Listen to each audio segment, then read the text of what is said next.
The Star Trek convention. I didn't get to play this for you yesterday.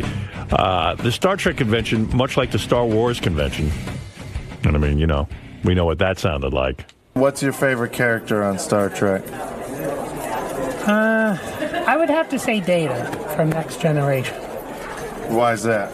Well, because of his uniqueness, trying to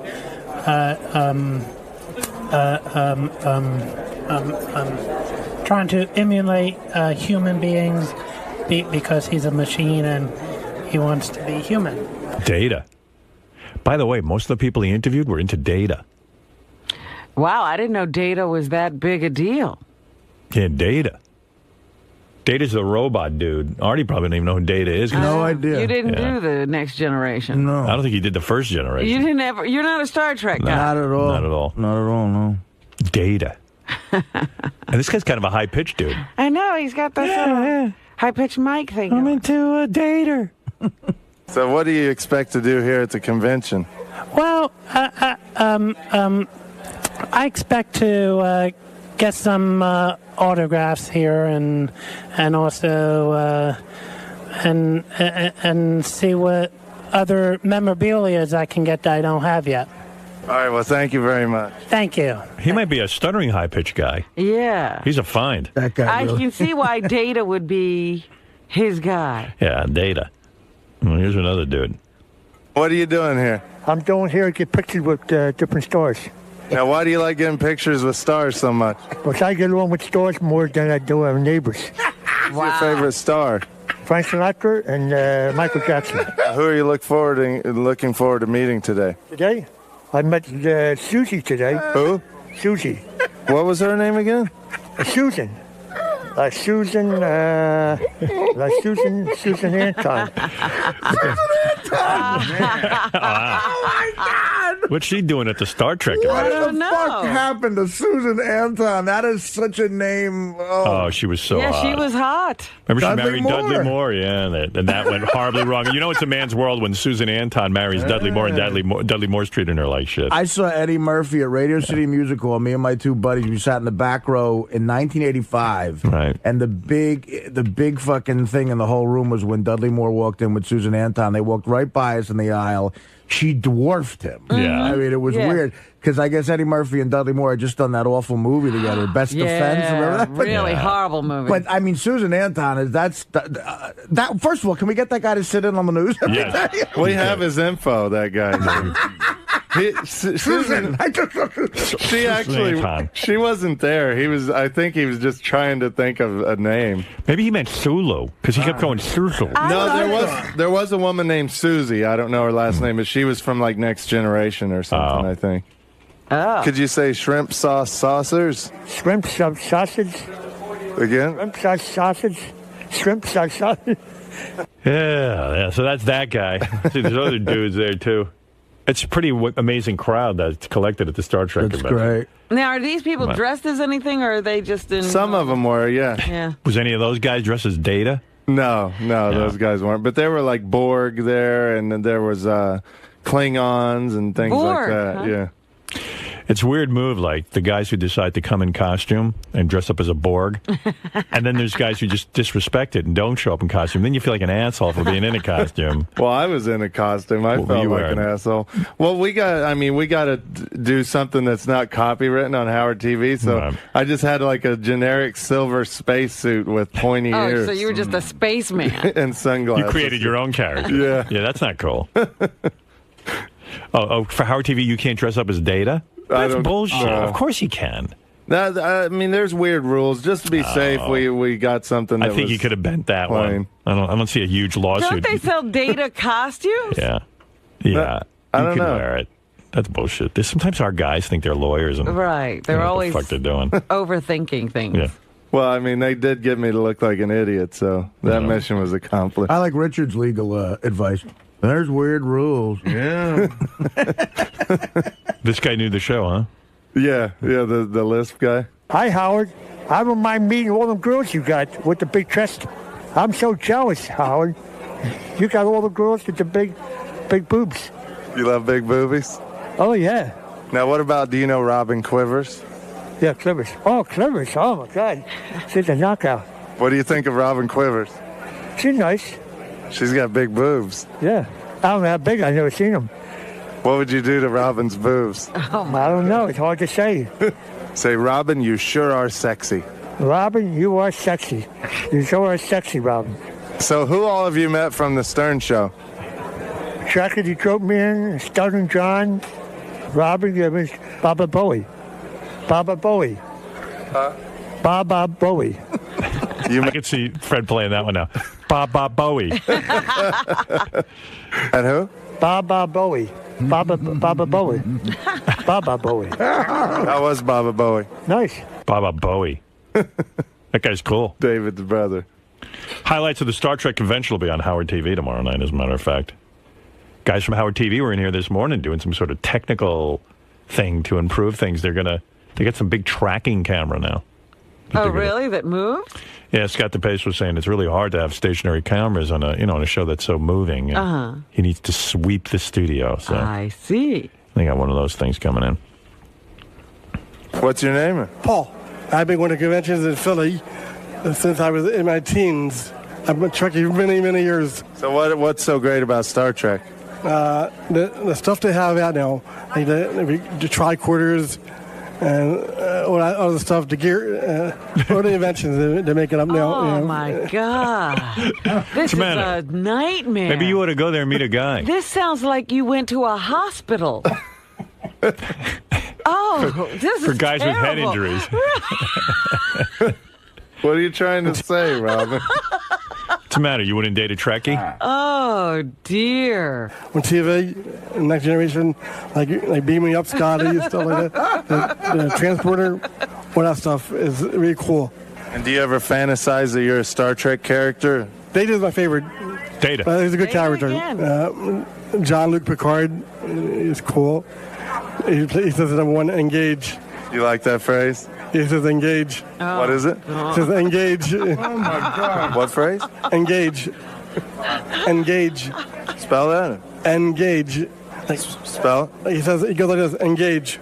Like warp 1 or warp 7. What does he say, though? He says engage. like engage. He says start up the ship. It means engage. Wow. And he moves his finger? Yeah, Captain Picard moves his finger. He says engage. And you like that? Yeah. Mm-hmm. Do it again to make sure we got it on camera? It says engage. This is who's in the audience, I guess. And can you imagine the cruise? Oh, I was just going to say that. Star Trek cruise? Star Trek cruise. You realize it's just you, that guy, and an ocean. Oh. I get along with all these people, though, because I've been going to these kind of conventions, too. I go to, the horror movie ones. I can believe that. So I relate to, all these people. We understand that. Oh, yeah. No one thought you were any different. I'm sure that guy's playing a tape of you right now for his friend. Let's get some show. We actually ate lunch. Because listen to this idiot who interviewed me. Well, we ate lunch right next to that guy. So listen to this idiot who interviewed me. Let's see. You want to hear what George does at these conventions? Yes. He introduced Richard, actually. It shows you they ran out of shit to do. I'd like to introduce to you a member of the Howard Stern family. He told me to introduce him as Doofus, but you might know this alien creature as Richard Christie. Come on. And Richard said George gets up there, and you know how George loves to talk? Yeah. He'll talk for like an hour, and his boyfriend Brad is in the audience, George's boyfriend. And he's just standing there for an hour, and George just goes on and on and on. What does George talk about? Star Trek and outer space and pretty much everything you can think of. He talks about the 61 Yankees. Do people get bored and start talking while he's talking? No, they were encapsulated the whole time. Encapsulated. What word is he trying to say? What are you trying to say? They were captivated. Captivated. That's there you go. Encapsulated. That's a fun game. Figure out what Richard's really trying to say. That's one of our writers. They're all in a capsule. He writes for me. You know how Letterman gets Harvard guys and Conan's got guys from Yale? Yeah. I got this guy. Encapsulated. It was encaptivating. Encapsulating. They were all in a capsule. I like to drink and say encapsulated. It's hard to think of those big words fast. Wow.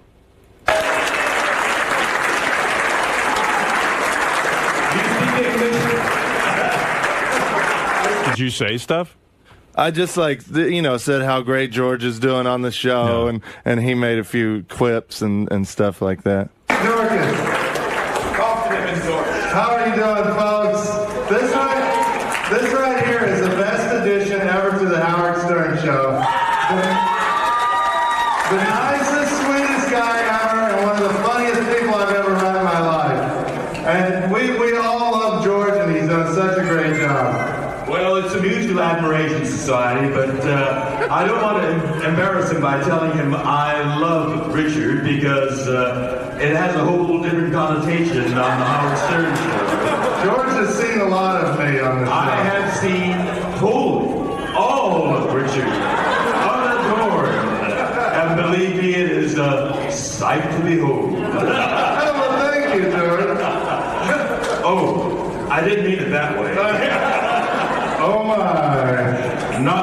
Yours, not mine. George mixing it up. Oh, he's in his element. What a great night in show business. I love when George thinks he's pretty good. Oh my, no, not mine, yours. Do you? We were like Abbott and Costello. Yeah, you were his straight man. Yeah. I think all of this being on the Howard Stern Show and everyone telling him he's funny, he's really thinking he's funny these days. He's going crazy. I don't know. I think he's funny no matter what he says with that voice. So you told me earlier your favorite band is Air Supply. Why is Air Supply your favorite band? Because they sing all love songs. My favorite is All Out of Love, Making Love Out of Nothing at All. I've seen Barry Manilow, too. Barry Manilow is going to be in at the World Kirby Center September the 8th. He's another favorite of mine. He recently had a hip replacement. He just came back from a hip replacement. He's doing shake it on the stage. Thank you. Take care, okay? Have a great day. Thank you. Are these retarded people? So That's you found what I'm talking No. about. They emptied a hospital. No, that's like a normal not guy. a retarded These are guy. people who love Star Trek. I got to.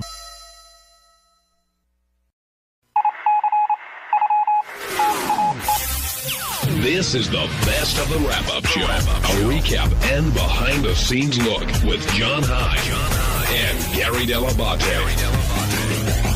The best of the wrap-up show begins now.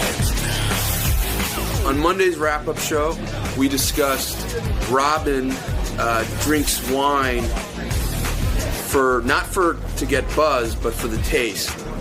And no one agreed. We were all shocked and angered. I do want to talk about a statement Robin made early, which a lot of people are taking umbrage with, and she says that she drinks wine for the taste and not to get buzzed. And this came from Howard saying he can't drink for 3 weeks because of a medical thing, but are you calling bullshit on that? Yes, I think we all are. I mean, I think sometimes you say stuff on the show and then you get backed into a corner and you can't get away from it. She may like the taste of wine, and she might say some wines go good with food. That I'll give you. But you like getting buzzed. People drink to get buzzed. Yeah, that came as a surprise to me. I believe she likes the taste. Yeah, I do too.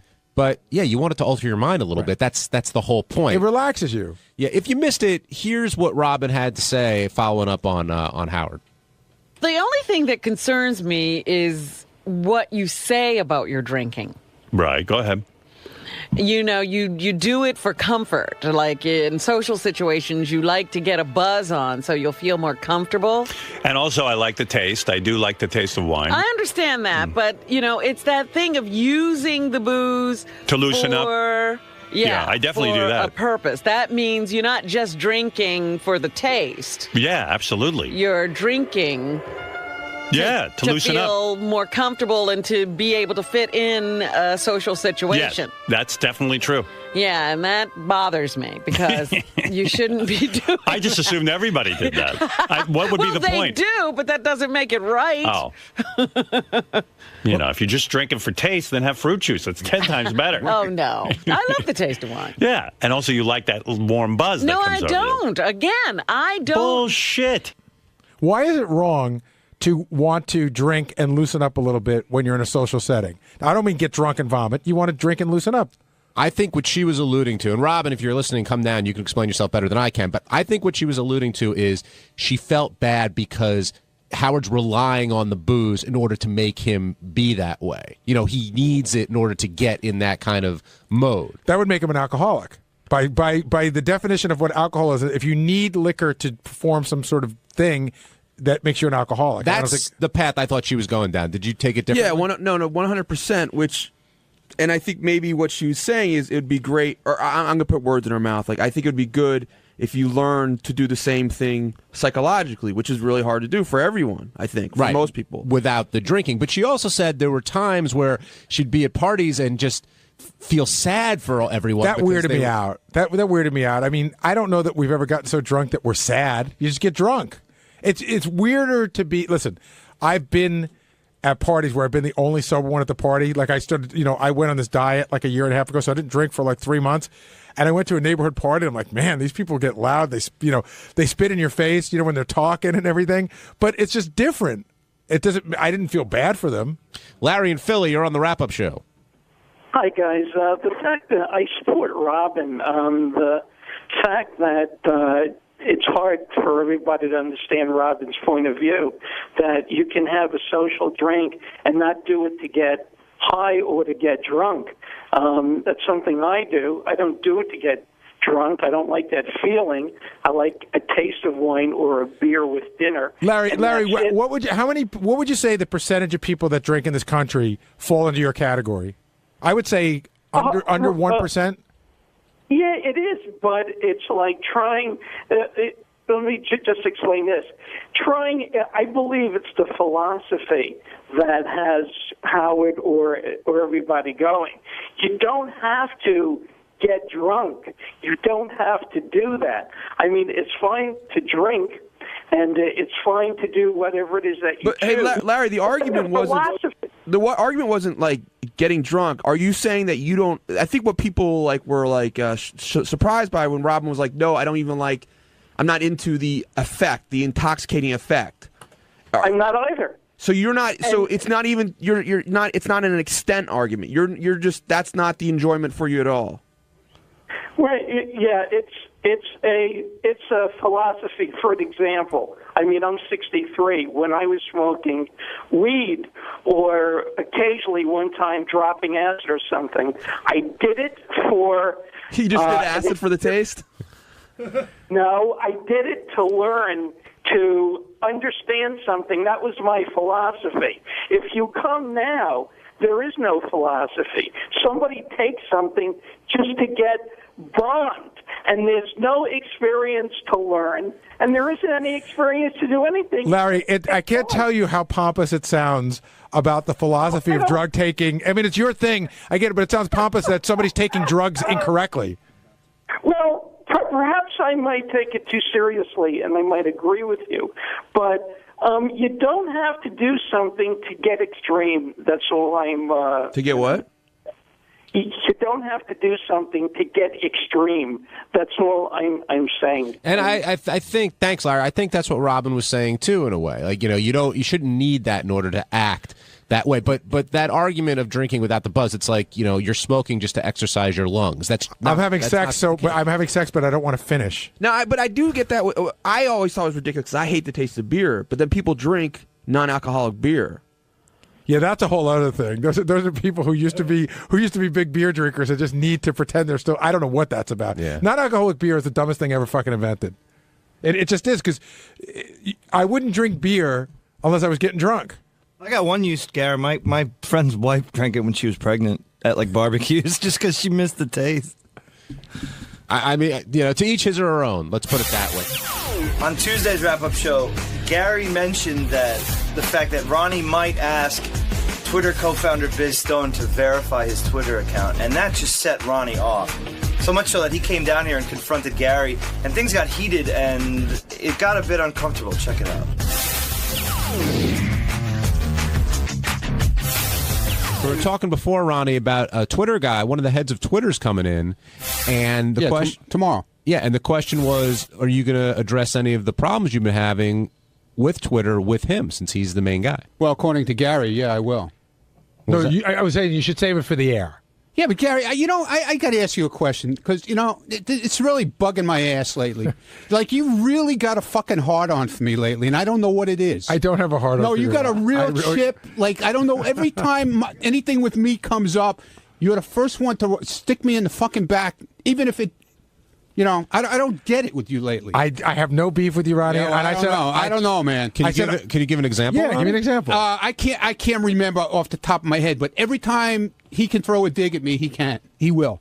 No matter what. I thought that you might say something. Why would I say anything? Because I know that the fucking rules here. Why would I ever fucking say anything? Because I know Twitter is important to you. It's not that important to me. Okay. It really, and I even asked you about, helping me out with it, and it's like, oh, I don't know. What did you ask? Help me out with what? About getting, I said, Gary, how do you get verified? Oh, I don't know. No, Ronnie, that's not what happened at all. And I told you don't fucking listen. Oh, I did. No, listen. you don't. You don't fucking, because if you listen, you don't understand. That's exactly what I said. You can't get verified. I got verified. I had nothing to do with it. There's nobody to call. There's nobody to ask. Twitter decides who they verify. That was the fucking answer I gave you, but apparently it wasn't good enough. No, I asked you if you could help me out with it. How could I help you do something that I couldn't do for myself? Okay. No, but answer the question. All right. Okay. I didn't get myself verified. I woke up one day and there it was. And the first thing you said, oh no, well, he will definitely ask somebody when the guy comes in. I said you'd probably ask him because I know. Why would I do that? Because I know it's important to you. Do I do that with guests? Do I do that with guests? Do I ever fucking interact with guests? I'm the one who's yelling at everybody for interacting with guests. All right, I don't have a dagger for you, Ronnie. No, lately, dude, you do. You go in circles too. I go in circles. Yeah, you do. In a month it'll be JD again, and then in a month it'll be somebody else. I don't go in circles, dude. You have me and JD's thing is a fucking shtick thing, okay? And everybody knows that. Everybody does? Yeah, everybody knows that. John, did you know that? I found out about it down the road. Right. Initially, I didn't think that was the case. Okay. All right. But this seems serious, Ronnie. I didn't know you were that upset with Gary. Whatever. I'm not upset with him. I just can't. His attitude with me totally sucks.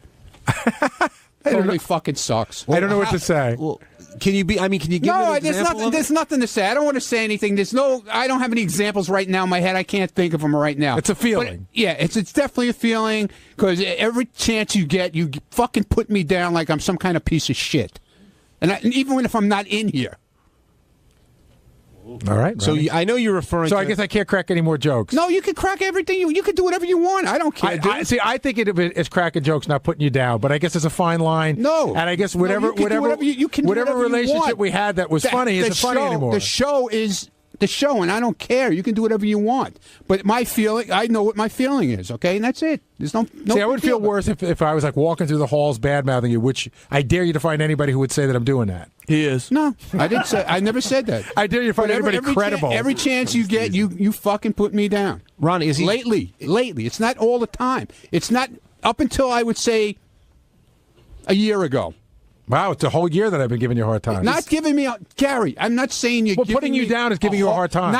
Not to me. Not me personally in my face. It's like on the air with I got it. I know what you're saying. Do you think that he's doubting your professionalism? No, dude, I don't know. Dude. It's got nothing to do with No, because of what you brought today. You said Gary would, of course, think that you would talk to the guy. Well, he said it. Well, I heard it. I heard him say it. I'm telling you I said it. You don't have to hear it. Yeah, I heard it. I heard it. I don't know what I'm looking you in the eye, and I'm saying I said it. I don't know what would make you even think that. Have I ever done that with a guest? Ever? I don't know. I'm sorry. I don't know the answer to that. Probably not. I clearly didn't think about it as much as you think about it. Okay. Fine. Everybody's out to get Ronnie. No, I didn't say everybody. But that's what it sounds like sometimes. All right, fine. Okay. Pat in Buffalo, you're on the wrap-up show. I got that thing, that complex or whatever. A little bit. What Howard says, Whatever Howard says goes, so, you ride, Ronnie, you're my ride hero. with it. Go ahead, Pat. Ronnie, you're my hero, Ronnie. It's That's all I gotta say, man. I think what it is, it's bottom line is that your success is going to Gary's head and driving him up a fucking wall. And it's making him jealous, but not throwing pitch, motherfucker. Just enjoy Ronnie's success right now. Give him his 15 minutes of fame. The guy makes the show what it is today. It's explosive when he's on. It makes people listen, and it makes people show how much of an asshole you are, Gary. It comes full circle. You rip on Richard and Sal last year. You jumped on them when they were starting to get bigger and bigger. And just, it's okay if you can't throw a baseball. We understand, dude. Just go read a fucking book. I actually wrote a book. You can read it. Gary, are you envious of Ronnie's success? Oh, is that what this is? Right. Come on. Off the record, this is stupid. I'm a little upset about Topless taking over Baba Booey. No, I don't think so. And then, see, now it's getting... See, this is stupid. It's getting silly. No, I know you're being real, but I'm following up on what that guy was saying. Well, I'm not listening to what that guy's saying. I'm just saying for other things, okay? It's got nothing to do with what the guy said. So how could you guys work this out? I mean, you shouldn't be uncomfortable up here, Ron. I'm not uncomfortable. I'm not uncomfortable. Are if you feel that Gary's trash and you left and right. I go and talk to Gary every day what I have to talk to him about, and it's fine. I have no problem with Gary. It's just that, I hear the way he talks about me. That's all. When I took a women's studies course at Penn State, and before we took the course, we all had to sign a contract that we'd make it a safe environment and empowering for everybody. Maybe we should do that here. What safe environment? I didn't threaten anybody. What are you talking about? No, there's no threats here. Where you're comfortable to come out. I'm just stating how I feel. That's all. I'm not allowed to state my opinion. Yeah. No, that's according to John, you're allowed to call in and state your opinion. I'm calling in right now. I'm stating my opinion. I'm saying this is how I fucking feel. No, you should. I'm just saying. I could tell Gary's taken aback. He's surprised. I'm surprised. This coming, right? No, I'm surprised. I didn't think that you would think this, but I don't feel bad about it because I don't think what he's saying is true. I think sometimes we crack jokes on the show, and sometimes people get sensitive. I don't think that I've been hammering you. It's not even that. But it is. You're saying that every time. It's nothing about jokes. So what is it, Ron? But they are jokes. But you don't see them as jokes. No, there's a lot. The way you say it, it's not joking. That's the whole thing, Gary. If I could get taped for them to play back that shit that I can remember, but I can't remember everything offhand. I heard what I heard today, and it was serious the way you said it. Yeah, about me asking the guy from Twitter tomorrow. I think that is that the I wouldn't fucking do that. Is that a horrible thing that Ronnie might ask the guy from Twitter to be verified? Is that like it's not like he was stealing money. If Howard thought I was doing something like that, he'd be pissed off. And so it wouldn't be a joke to him. Were you saying on air or off air you thought he would do it? I thought maybe when he's talking to me, listen, it's not like the guy's going to sit down and Ronnie's going to go, hey, verify me. But he might say, hey, I got my Twitter account. It's really cool. And just start the conversation starts. Like, it'd be cool if I was verified. When we started this show today, we were saying how when he first comes in, Ronnie lets him in casual conversation, it might come up. Right. That's exactly right. Not Ronnie's going to corner him and say, hey, I need to do this. Exactly. That's not the case. But if he says... But that's what Ronnie heard, by the way. What you just said is what Ronnie heard. But not what we said. I didn't know being verified was that important to you. It's not, dude. The only good part about being verified, I can't have these fucking guys busting my balls. Oh, you mean... And have my fucking account shut down. Not that I... Look, I said yesterday, you shut my account down, I can't get it back, that's fine with me. I was at the point yesterday I'm not going to go fucking crazy over this. So how'd you get it back? You were complaining, and... How'd I get it back? Yeah, who'd you call? Okay. I told it on the air real quick. Oh, this is the Xena Buddy girl. Yeah, right? so when this all happened... I got it. You got shut down. So who do you call to get it? Because it's hard to call somebody at Twitter. There's nobody to call. I didn't call. Somebody did it for me. The Xena Buddy chick called. She's the one who filed the complaint for me originally. She helped me out. Got it. First, me and Sal. I got it. No, I heard all that. Me and Sal did it first. Well, there you go. That's a good first. No. Me and Sal we filed the complaint, and I don't think Sal ever got an answer to it. So then the Xena Buddy girl, who supposedly knows all these Twitter people, or whatever, she's so involved with it. This, whatever she does, she got in touch with Twitter, and then when they shut my account down. Because she helped me fill out. There's like a form. Got it. Then I faxed in all the shit I was supposed to fax in: my driver's license, a business card, all this kind of bullshit to prove how I was, everything. And then yesterday they shut my account down instead of shutting the other account down. So she... No, I understand. You're repeating yourself. I understand all this. I was just trying to figure out how you got it turned on again. She did it. I don't know how she did it, but she did it. Within like 5 minutes. Maybe she's Twitter. Maybe she is. Who the fuck knows? You should have asked her to be verified. I'm going, hey, Xena, verify me. She's working on it, she said. You know, hey, I didn't ask her to do it. But you can't work on it. Gary, who do you think wants to be verified more? JD. JD, Yeah, JD absolutely wants to be verified. I think Ronnie would like it a lot. I think Ronnie would love it if he was verified and JD wasn't. But hold on, I think this. You're gonna wait. You wouldn't love it if you got verified Yeah, and JD I would. didn't. Okay, I would. But you know what? Me and JD, we always got along, no matter what. Okay, even if we fought, we always got along. I thought you and Gary always got along. So We did I. did. We do. And by the way, I don't believe you when you say you and JD always got along. There was a period of time where you guys were in here. With my show, and it wasn't shtick, and you were fucking with the pissed. show, yeah, I was pissed about that. So you that. didn't always get along. Yeah, but it started off as a joke, and it wound up to be, because right. He started joking with you, and then all of a sudden you didn't see the joke. No, but then because all of a sudden he got the power, and then he really fucking became. But you didn't see the joke in him getting the power? Yeah, I saw the joke in that. But still, somebody took this fucking show away from you. Would you be happy? Would you? If a guy like JD if Benji got the power and just said, you know what, Gary, your show sucks, I'm taking it away from you, would you be happy about it? What are you going to do? That's part of work on the show. Yeah, I wouldn't be happy about it, but you understand that the only reason he took the show away from you is because he knew how upset you'd be and get a great reaction out of you. It had nothing to do with power. Yeah, okay, so so whatever. So now I never got the show back, so it wasn't a joke, obviously. All right. Right or wrong? True. On Wednesday's wrap-up show, we talked about the big Twitter verification competition between me, Ronnie, Kaplan, Brian Phelan, and ultimately the old man won out.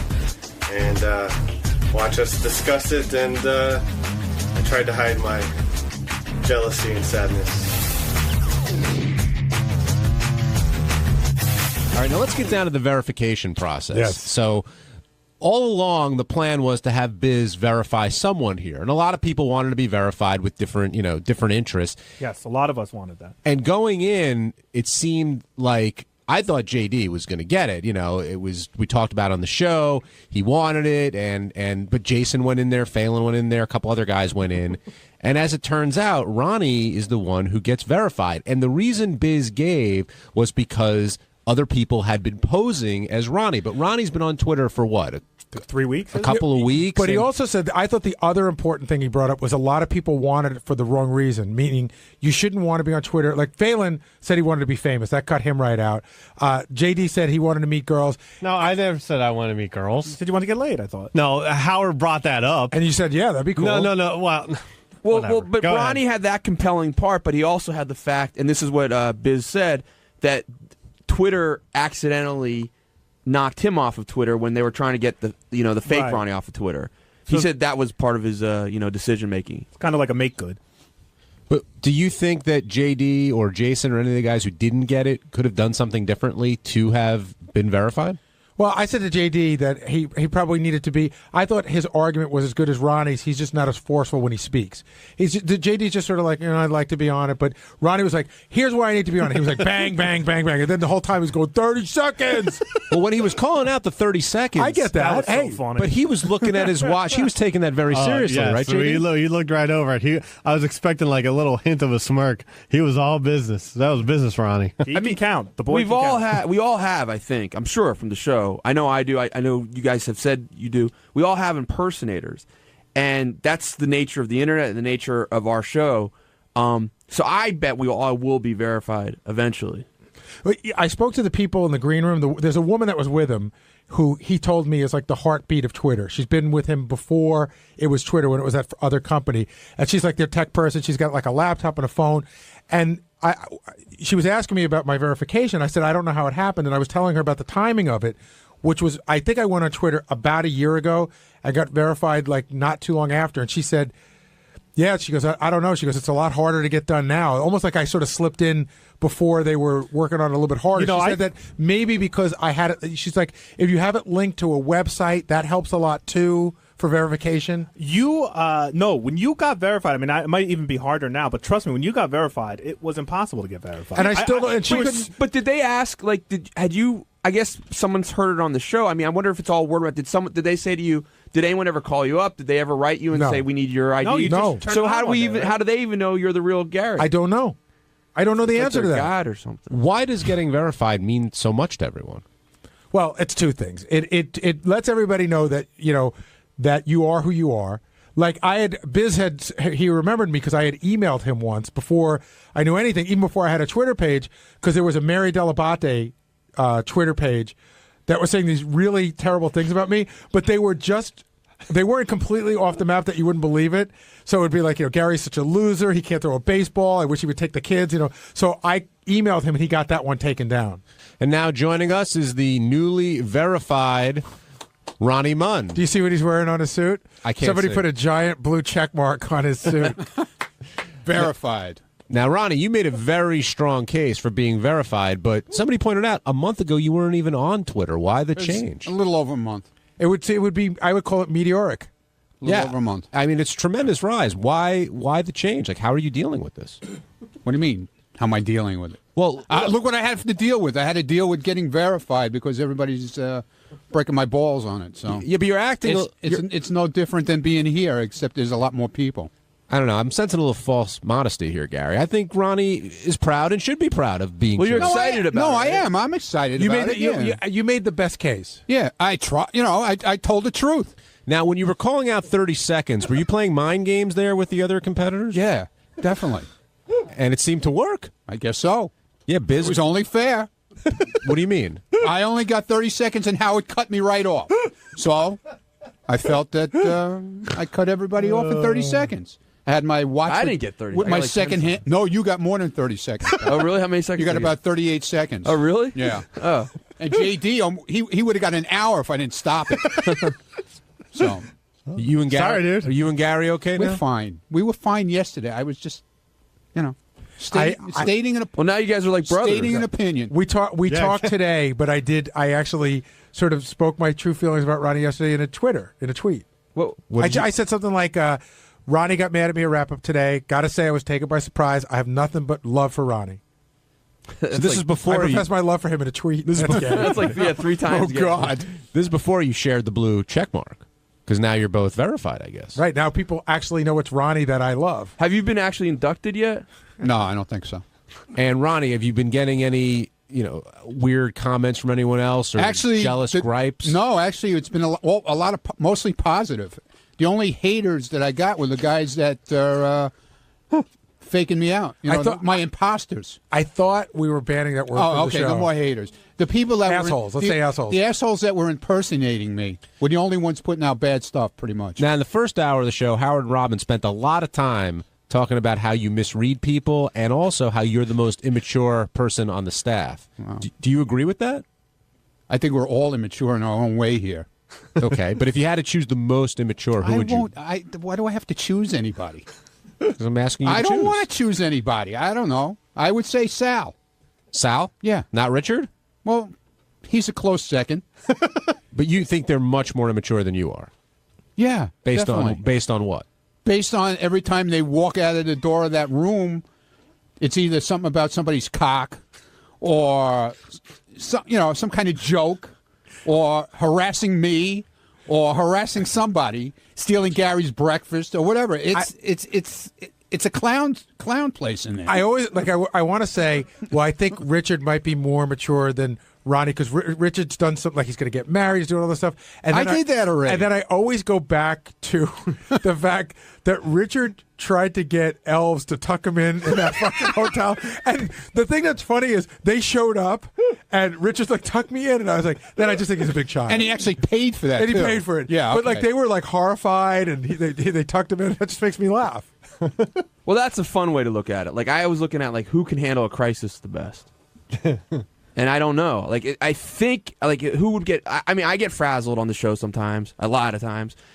I think I'm pretty good at handling... I mean, I don't know. Like, sometimes, JD, you don't seem to me like you're great at handling crises. Well, I try to avoid crises, actually. But, whatever comes up, comes up. Are you genuinely disappointed about the verification Why thing? I thought we had moved on from that. No, we're back. We're hitting the quarter hour. Every quarter hour. Sorry to disappoint everybody, but I have to leave. Some verified club meeting? Very important verification. Ronnie, meeting. congratulations. Yeah, thank you, guys. RM limo Verified driver, Ronnie, 69. the limo driver, who you can look for that blue check mark if you're on Twitter to see what he has to tweet. Now, JD, let's get back to your disappointment. I am JD Harm on Twitter, by the way. Yes, you've mentioned that. Now, I think you're masking your disappointment here a bit. I know this meant a lot to you. No, am I disappointed? Yes. But did I expect it? No, I don't expect anything. If I expected it, yeah, then I would be crushed. But, it's just another thing that doesn't happen. I was telling Greg Carmel, I'm used to things not going my way. I was gonna say, that's the whole thing with JD. Like, when in life do you go, today's the day it's going my way? Really?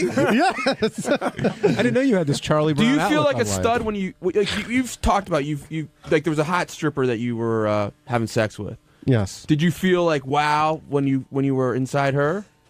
Listen, there are certain moments in my life where I surprise myself and I'm like, wow, I can't believe this happened or that happened. But do I expect anything good to happen? Hardly ever.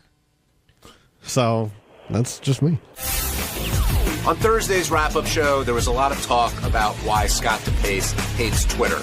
We didn't understand his explanation on Howard's show, and he came in here and made another explanation that made absolutely no sense to Robin, Gary, myself, and Benji. But Scott gets very heated and animated about his opinions and why he won't listen to anyone else's, and, well, you can see it for yourself.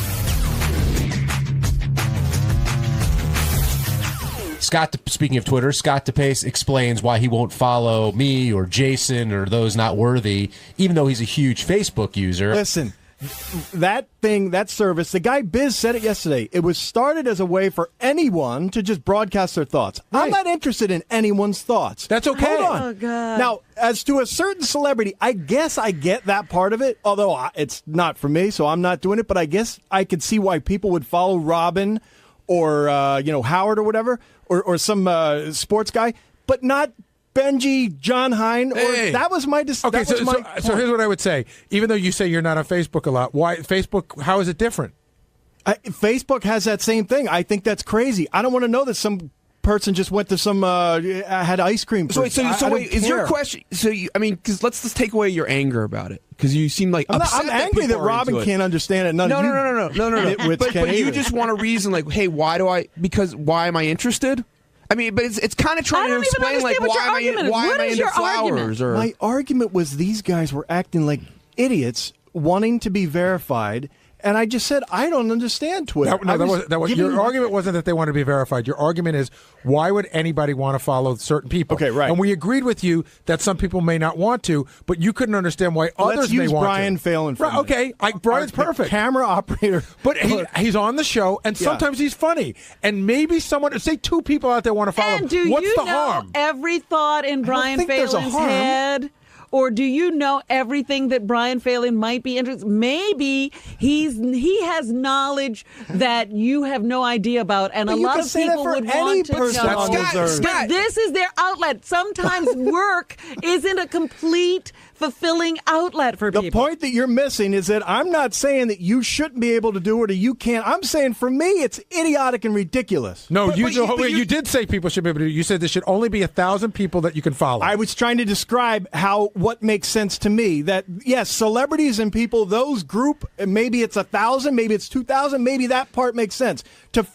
For me to follow Benji or Jason or John, it makes no sense to me. Scott, it's a waste of time. Scott, but that's not... It's a worthless argument. Exactly. Scott, it's called an opinion. Scott, are you into leaves? Are you into leaves? A bad one. See? Scott, it's like saying, why should a website exist to identify leaves? Some people are into leaves. Right, that's a perfect example. You know? Why only websites should be up that you approve? Would you get mad? Like, why is there bandwidth on leaves? Like, it's some people are into it. I don't want to look at the website about leaves. Trying to get you to. Nobody's trying to make you. I know what it is.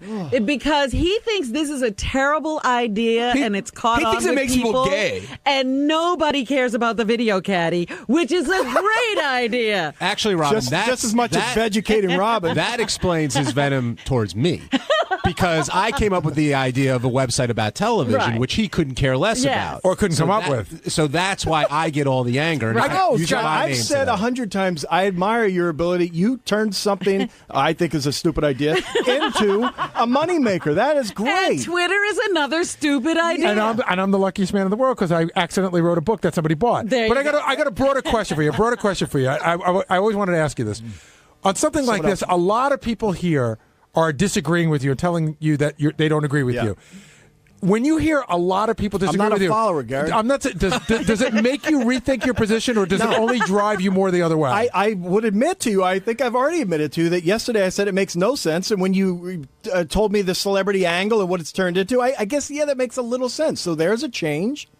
But no, I'm not going to follow Jason or Benji or John. We're not asking you to follow no one them. else should. That's what I don't understand. Why shouldn't somebody follow them? Because it doesn't make sense to me. Yeah, but You don't. Wait. That's You more don't than opinion understand. now. Now you're stating as fact that what you think everyone should think. Scott, you don't understand. If somebody, let's say, they're into TV, you don't understand why they may want to why they may want to follow me. That doesn't. No, because I think all reviewers, unless they get to see something that's everyone else can't see. If I could see the same thing, I don't want your opinion. What the fuck do I need you telling me whether I don't even know. So you Men you is only a go good to show or not? you only go to see a movie based on the trailer. You never you don't care what anyone says about it, or you don't read what anyone I says got to about it. be honest. I don't think I've ever went straight to a review to see whether I should go see a movie. I hear it from Howard, and then that. But you might, take his that advice. might swing. No, Why, that Howard's might not a movie swing reviewer. my opinion. But Howard's not a movie. Who the fuck is he? Because he reads the 3 or 4 different ones. So or what? John fucking watches TV more than anybody. Why wouldn't you take his opinion? So you don't take Robin's opinion into account if she talks because about a I would movie never on the get air? anywhere if I took everyone's opinion. There are millions of opinions. No, you take opinions of people you like. Particular subject. Right. You're like Spock or something, man. Yeah, like you're not. It's not okay. You're not human. I told you he's not human. Like, hey, what if people are just like, hey, it's maybe fun. I'm more special. If than you the rest cut of him, blue blood comes out. You get off on being a contrarian too. Like you love not. I disagree. No, he doesn't get off on being contrarian. He thinks he's better than everyone else. You just want everyone to be a contrarian. That's the difference. I want to just. I'm just going to be myself. Well, yeah, of course, you guys like opinions that are all the same. But, I happen to have a different one, and I get attacked for it. You're not. I don't care. You're not just saying I'm not into it and it doesn't turn me on. You're saying it's No stupid one should to be into No, it. I gave my opinion. I didn't say that Brian. I didn't tell Brian, "Hey, get off of Twitter." No, That's but you stupid. seem to be implying it's Well, you stupid can for take anyone to what- you follow can anyone take that's what not you want. famous. I believe it's stupid. In my opinion, it's stupid for all of you guys to be on Twitter. For Howard, I get it because he's marketing something. That's a totally different thing. You guys, I think it's stupid. I think that anyone who follows you guys is stupid. I think all the people that went on my Facebook page is stupid. You're so lovable. That's true. Yeah. Why did you go on Facebook in the first place? I just told you this morning. Because you wanted to market the originally, video camera. I thought, or other ideas. So why would you put whatever up it pictures is. of your kids and your friends and your wife? And you with hair. I don't have pictures of my kids. Those are for friends. Only the Stern people, they have a couple of pictures of the show. I didn't know what to put up there. I put a few things, and then I decided it was stupid and never put anything up again. That was day 10. Look it's like a monument to one day of stupidness. It's your called Facebook page. social networking. Yeah, and I don't get it. I'll do all my networking on the golf course. That's it. All right.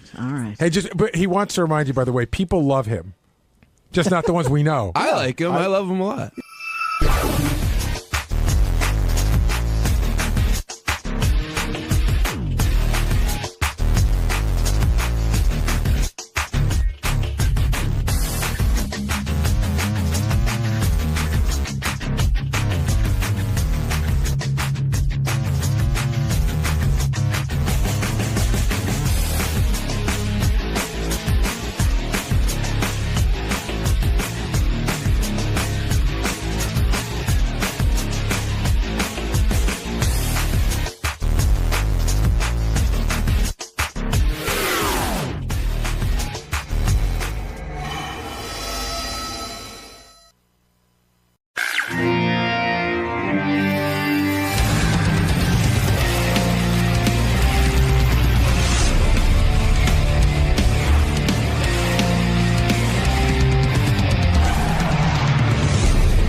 Yeah. Good morning, everybody.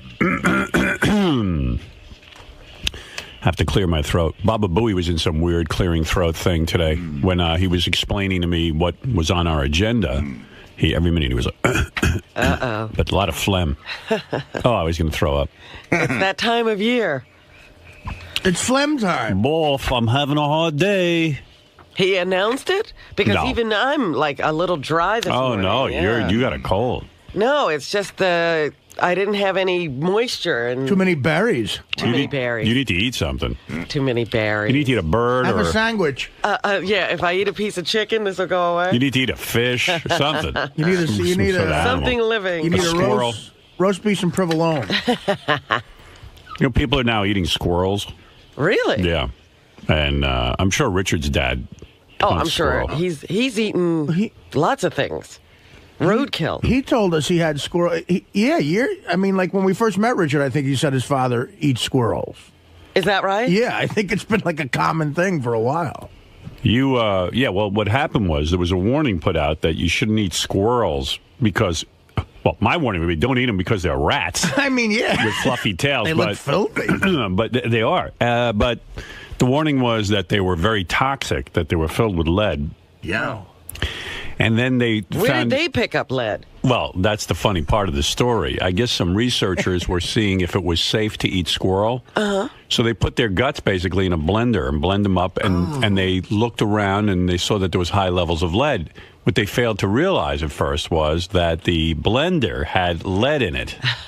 And so the squirrels are fine to eat. Just want you to know that. Did you guys eat squirrel? Oh, yeah, all the time. Yeah. Guy in the paper said, it doesn't taste like chicken, it tastes like squirrel. It is. I didn't like it. I ate it when I was a kid, and I didn't. It reminds me of rabbit, if you've ever had rabbit. It's kind of similar, like real dark. Well, isn't rabbit meat. supposed to be like a French delicacy, though? Don't is that true? Yeah, but a lot of Howard, I don't know. I've never been to Jean Georges. Yeah. One guy said that he enjoys the leg of the squirrel, the hind leg. Ooh. That's the best part? Yeah. Well, that would be the most muscular. Yeah, your dad, like, he knows no fear. Like, he'll eat anything that lives. Well, the town that he grew up in, he introduced squirrels to that area. He made squirrel raviolis. Well, I guess he What does he mean he introduced He caught a squirrel. I guess never heard of squirrel before? Well, no, there were no squirrels in this town he grew up in. He was a squirrel importer. Yeah, he did, really. He got squirrels from, I don't know, out of Missouri or something. Johnny Squirrel Seed. And he brought squirrels into this town, and they started reproducing. And in a few years, he said they were everywhere, and that's when they started hunting them. So your father's the direct opposite of St. Patrick. He marched the rats into a town. Yeah. Wow.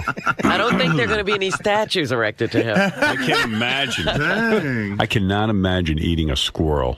I look, mean, if I was really hungry, right. I'd eat anything, but... But in New York City and stuff, they're kind of like you see them in Central Park, and they're real cute and stuff. But out in the wild, you just see them running around in trees. They're more kind of like wild animals out there. How many do you have to kill to put together a decent meal? I would think you'd have to eat like 6 or 7 of them. 70. Well, I mean, I'll take if 2 you're squirrels. if you're 70 like makes Artie, a nice squirrel salad. How many do you have to kill to eat for 2? Probably 2 or 3. Oh, really? I'd say 1 squirrel per person. You can get that much meat off of a squirrel? Yeah. Wow. They're a little meatier than they look. No kidding. I would be more ashamed of that than cannibalism. Yeah, I'd rather eat a person. I just saw a documentary about the Donner Party. Right. And for years their family wanted to prove that no, they didn't eat the other people. And supposedly one of the women who was a descendant of one of the ones who survived said, "Oh no, now there's scientists have proven that we didn't eat other people. My great-grandfather didn't eat another person. But to me, I'd rather eat another person than a squirrel." Right. Isn't it really hard? Isn't it really hard to kill a squirrel? Like, I mean, to actually take your rifle and hit it? Have you ever shot one? I haven't, but my dad does. You said your father's a great shot. Yeah. And your dad can hit it from how far away? Well, they're probably about 20 to 25 feet up in a tree. Headshot? And well, no. If you hit him in the body, it's almost like all the meat's gone. But yeah, it'll kind of ruin the meat. But yeah, it'll still knock him out of the tree if you hit him in the body. But you want to try and get the head. But what are you using? Probably a 308 or something like that, like a rifle or a 22. But your dad can hit a squirrel on the run? Mm-hmm. Wow. My dad has amazing eyesight. Like, we'll be driving down the road, and he can see a squirrel out of the corner of his eye in a tree that's like half a mile away. And will he run out of the car and kill it just so he'll have dinner that night? No, not usually. He'll just say, hey, look over there. You see that squirrel? Or he'll see a deer from a mile away without even, like, just driving down the road He's out a real off hunter. the side. Yeah. That's his thing. Like, he notices animals all around him without even looking for them. Well, who do you think would be better at survival, Chuck Zito or his dad? Who do you want, like, if you're stranded in the woods? Yeah. Yeah, I think you want Richard's dad, but in an urban setting, you want Chuck Zito. Mm-hmm. I think They're different kinds of animals. Yeah, because Chuck will organize people and get them doing everything for him. I think Chuck will have better stories, too. I'm a Richard's father. He's got some great stories, I bet, He's right? got some wild ones. Richard, grab the wheel. I'm going to get us dinner. So, does your dad ever pull over and go, I'll get dinner, and then just, like, shoot some stuff? Not really, because he's more of a sportsman. He'd go, if he sees it on the side of the road and goes to get it, that's not really a sport. He'd rather go out in the woods and spend a day, going after the animal. That's more sportsman-like. Oh, wow, that's cool. Like, does he have certain rules of fishing, too? Like, real rules. No, not really. Fish aren't like the same. Fish aren't as hard to get. Me and a bunch of my buddies at the Jersey Shore when I was in high school, we had this rowboat we took out by the Barnegat Bridge, and it was nighttime, and we would shine a flashlight on the water, and the crabs would swim up to the light, and we'd net them. And we got busted. The Coast Guard came and said, you can be arrested for that because it's not sportsmanlike. Yeah. There are rules that you got to give fair. It's not fair to the crab. And there's something called noodling that's only legal in Oklahoma. You told us about that. Where you go and grab the catfish out of their holes in the water when they're spawning. They're like laying their eggs in these holes in a certain time of year, and people can go reach into these holes, feel around, they'll feel a catfish and grab its mouth and pull it out. No. Sometimes the catfish are like 80 pounds, and there's people in Kansas you'll see with their fingers missing, or in Oklahoma with their fingers missing, because they reached in and grabbed a turtle, Wow. Happened there. But yeah, Imagine losing your finger to a turtle. So that's what all those missing fingers are about. I was wondering. I knew what the missing teeth were from. I didn't know what the missing fingers were from. Usually noodling, I thought they were all shop teachers.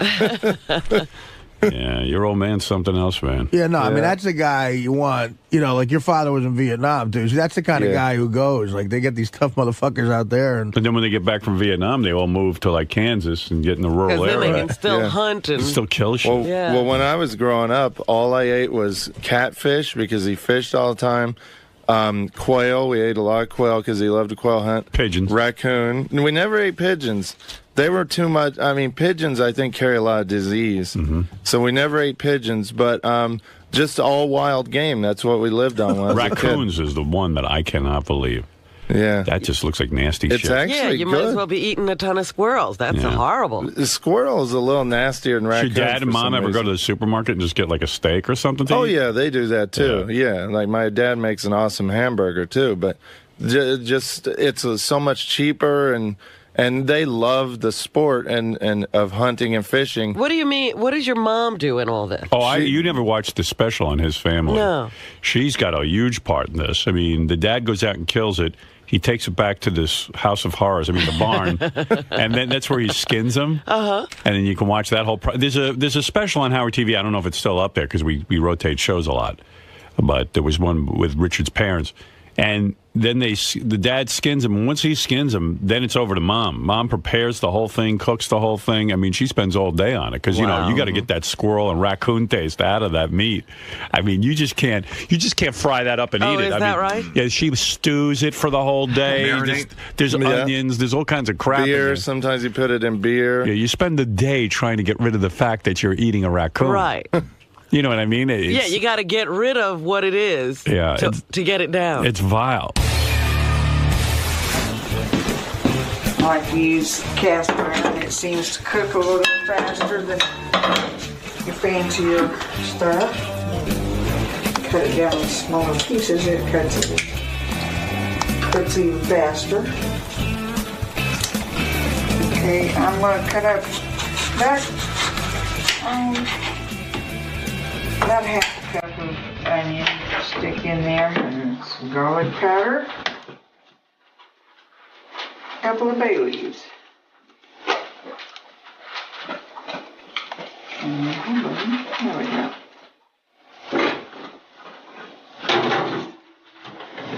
And it's set on 400, and it'll take about an hour for everything. Wrapped up some potatoes and my baked beans.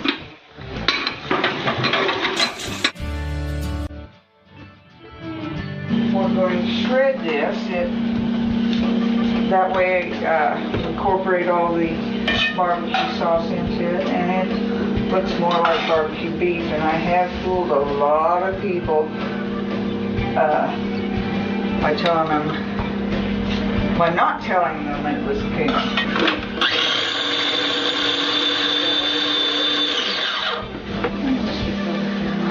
Hot with barbecue sauce. It's nice and spicy. Get it all warmed up and just add that to it. The sauce already heated, so shouldn't be much longer.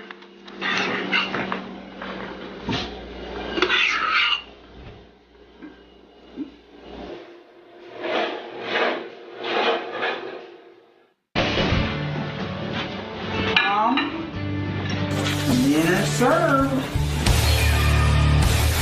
But when you think about it, like how but you got to do it. How is a chicken that much different than a raccoon? You want to know something? It really isn't. It's a bird. You're eating a bird. Yeah. Every time I say that, I'm going to throw up. Yeah, you guys are eating birds now. Like chickens actually. I don't do it anymore. Chickens actually probably eat as much junk and gross stuff as raccoons. It's all when you think about what we're doing, like something with a face and eyes, and we're eating. And it's hard sometimes growing up on a farm because we have pet chickens. Like we had one named Shithead, and we had chickens that are tamer that we won't eat, but it's still hard when you get attached to a chicken and then you're eating chicken that And I'm night. sure you've eaten a lot of Shithead's friends. Yeah, that's weird, making one a pet and then eating the other ones. Well, when I was a kid, we had a calf that was my pet for about a year. And then what? Then he had to go bye-bye and go to the... But did you beg your dad not to eat him? I didn't beg, but I cried like when we put him in the trailer to take him away. And what'd you like? That's pathetic and heartbreaking. Right. Did your dad like respond at all? Yeah, but that... Did he make you eat it? I did eat it, yeah. He said to you, you have to eat it? No, he didn't say I had to, but I just did. That's when you're on a farm, that's kind of part of life. You know, I used to feed all the animals, so I knew I was attached to all the animals. Does it make you sad to think about that? It You does, eat all your little friends. Yeah. Makes me sad that a calf is pretty evolved. You know, they can even follow commands, and they can they think kind of like my dog. Like we'll say to my dog, my dog has a bed on the other side of the apartment because she snores. And I go, Bianca, go to bed now, and I'll get you in the morning. And she gets up, and she walks over to her bed. I mean, she's pretty And now evolved. you're going to eat her? That's what I mean. Like, doesn't the calf, even respond to somebody? Like, when the calf would see you, would it get excited? It would come over to me, and I could pet it, and I would go out in the field and see it. But when we bought the calf, we bought it specifically for eating. It wasn't bought. If it was bought as my that, pet. but how old were you? You were a little kid. I was probably 10 or 11. Yeah, you don't understand that. Yeah. You see this wonderful little creature, and could you imagine eating Bianca? Yeah, that's what I mean. I mean, one day we go, well, we're hungry. But I wasn't as close to this calf as you are to Bianca. Right. But it was something that I would go feed every day and pet. And, usually you're not petting your food before you eat it. Yeah, man, that's tough. Yeah. That's a hard Well, you one. talk about what chickens eat. That special I saw on Killer Ants. They got into this village and they got into the chicken coop. These ants and the chicken were eating all the killer ants. They'll eat anything. It's true. I mean, there's. Did the calf have a name? I think like Caffey or something. The naming of the animals out there is really crazy. Yeah, you're as bad at naming animals as I was. I had little pets. I told you my frog was Dainty Jainty. See, but that's a little creative. But Caffey is really bad. I mean, Dainty JD isn't much better, but Caffey. We were just lazy when it came to names. I'm going to name, what is this again? A cow? I want to name him Cowie. And we had, me and my This sister. here's Froggy. Me and my sister were. Yeah, you just put an IE on everything. This is Chicken. Caddy. Caddy. Me and my sister were in 4-H, so we'd get hogs every summer to raise for the county fair, and hogs are the same as cows. Like if you raise them, they get kind of tame. And Well, they say pigs Are very intelligent. Are smarter than dogs. Yeah. They're great pets, but these hogs would get huge. I mean, several 100 pounds. So we couldn't really keep them as pets, but we'd take them to the county fair and then show them, like at a show where we win ribbons.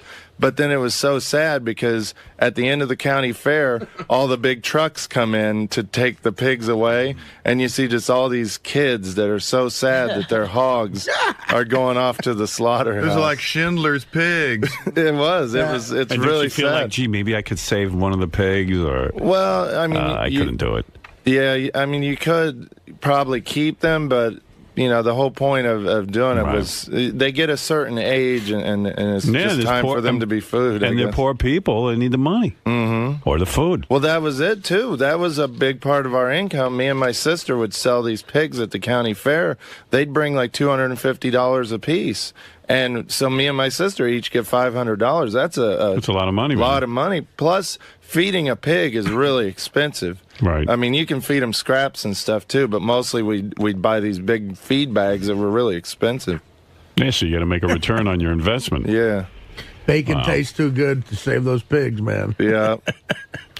Oh boy, that's tough, man. Eating your pet Seems like a lot of hard work just to, gut it's the a different animal. lifestyle out there, definitely. When you ate cafe, were you like thinking the whole time, this is cafe? No, not really. I mean, I was a kid, so after a week or so, How I long kinda was before over Caffey it. hit the table? Probably a week, I guess. Oh, really? Yeah, I mean, I your can't dad really killed it, and then remember. it took a week to eat cafe? No, my dad wouldn't kill it. He would they took it to the Butcher? Butcher, yeah.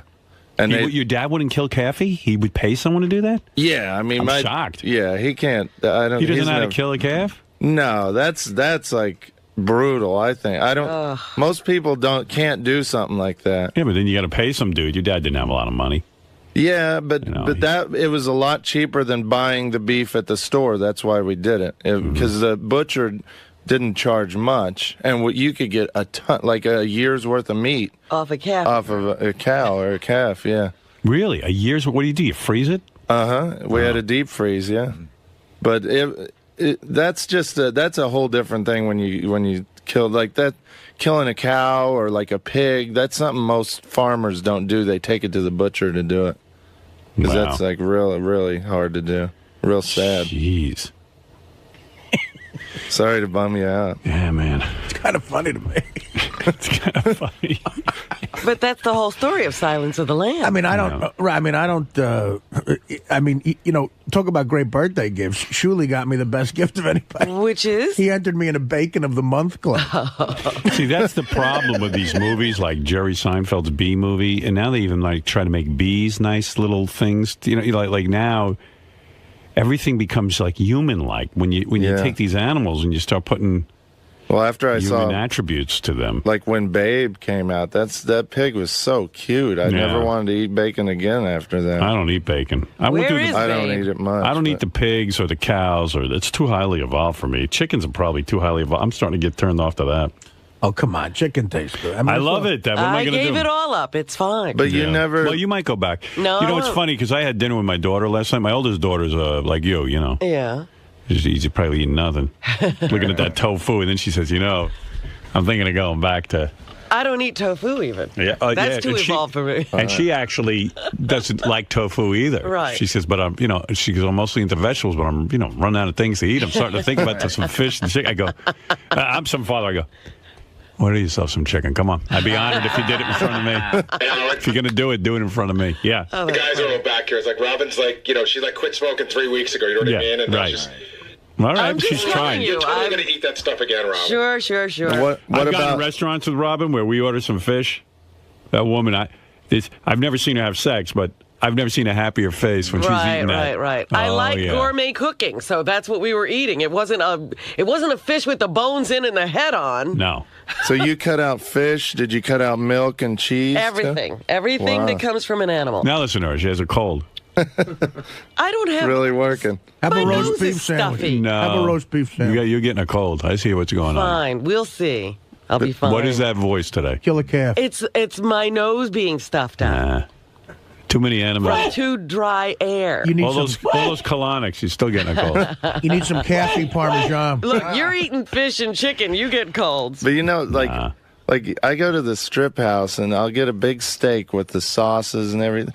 It's the greatest thing ever. You never miss that. No, I never liked it as a kid. It used to I used to gag on it. My mother would force me to stand there and eat the fucking steak. I would just. It was, But you've had to have been to like a gourmet steakhouse, right? They had a filet mignon or something. Yeah, I don't even remember it. Mignon. Oh man, I don't even remember it. A good steak, you shouldn't have to put all the sauce on it. Well, I know. I'm kind of redneck, I guess, so I love sauce. You got a nice steak at like one of these great steakhouses in New York. You shouldn't put A1 all over that room. No, I don't. Some of the Probably one of Caffey's relatives. I know. I'm thinking about poor little Caffey. Descendant.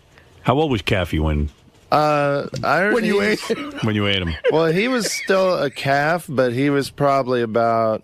I mean, I considered him a calf. I guess he was probably about a year old, maybe. Wow. It's been so long. How much did he weigh?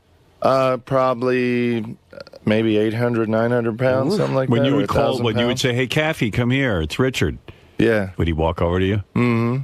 Oh shit! And then he would shit on your foot. And then would he ever like lay down on his back or something and help you rub his belly? No, he never was that affectionate. But he would come over and he would. It was really cute. He'd like nudge me with his head because he knew I had a feed bucket and stuff. And he mostly was friends with me because I brought him feed. But like dogs. Did you like to scratch him and stuff? Yeah, I would pet him on the head while he was eating, and he'd wag his tail. Kiss him. I never did any of that kind of stuff. Boy, when I used to blow Caffey. I can't believe I was blowing my dinner. Caffey, come over here. I got my hip boots on. Caffey, come here. You're going to taste so good with ketchup or steak sauce. And then I used to put Caffey's hind legs in the front of my boots, and when I'd fuck him, he couldn't run away. I got a feed bag and a blow job for you, Caffey. He was stump trained. I'd tap him on the head, he'd back up.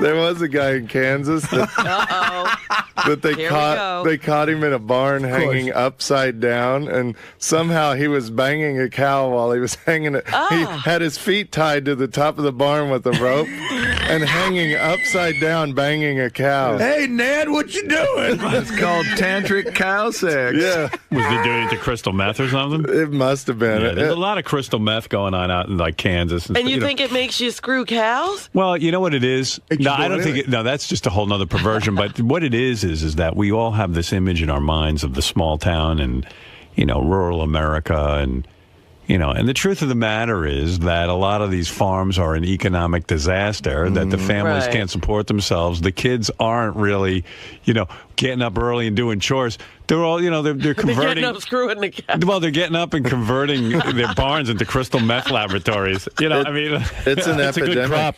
Yeah, right? Oh my God, it's a Really? bad epidemic in the Midwest. Yeah. Like we call them crankster gangsters. You'll see these people, they look like skeletons and their teeth are black and rotted out, and Vampires. they're just obviously on crank, but they don't care. That's where those zombie movies come from. That's vampires. Yeah.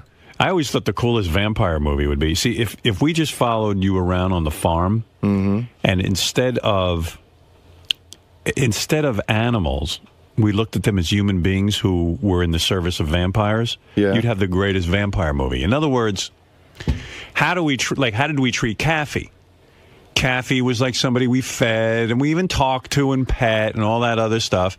And then one day we just decide to slaughter him and eat him. Right. And that would be a real, to see life in a vampire house where they, listen. They have a human farm, you mean? Yeah, and some of in fact, they might even like some of the humans and then keep them around as pets. They call them and have them all naked and shit. Like, you never put clothes on a human. Not if you're a vampire.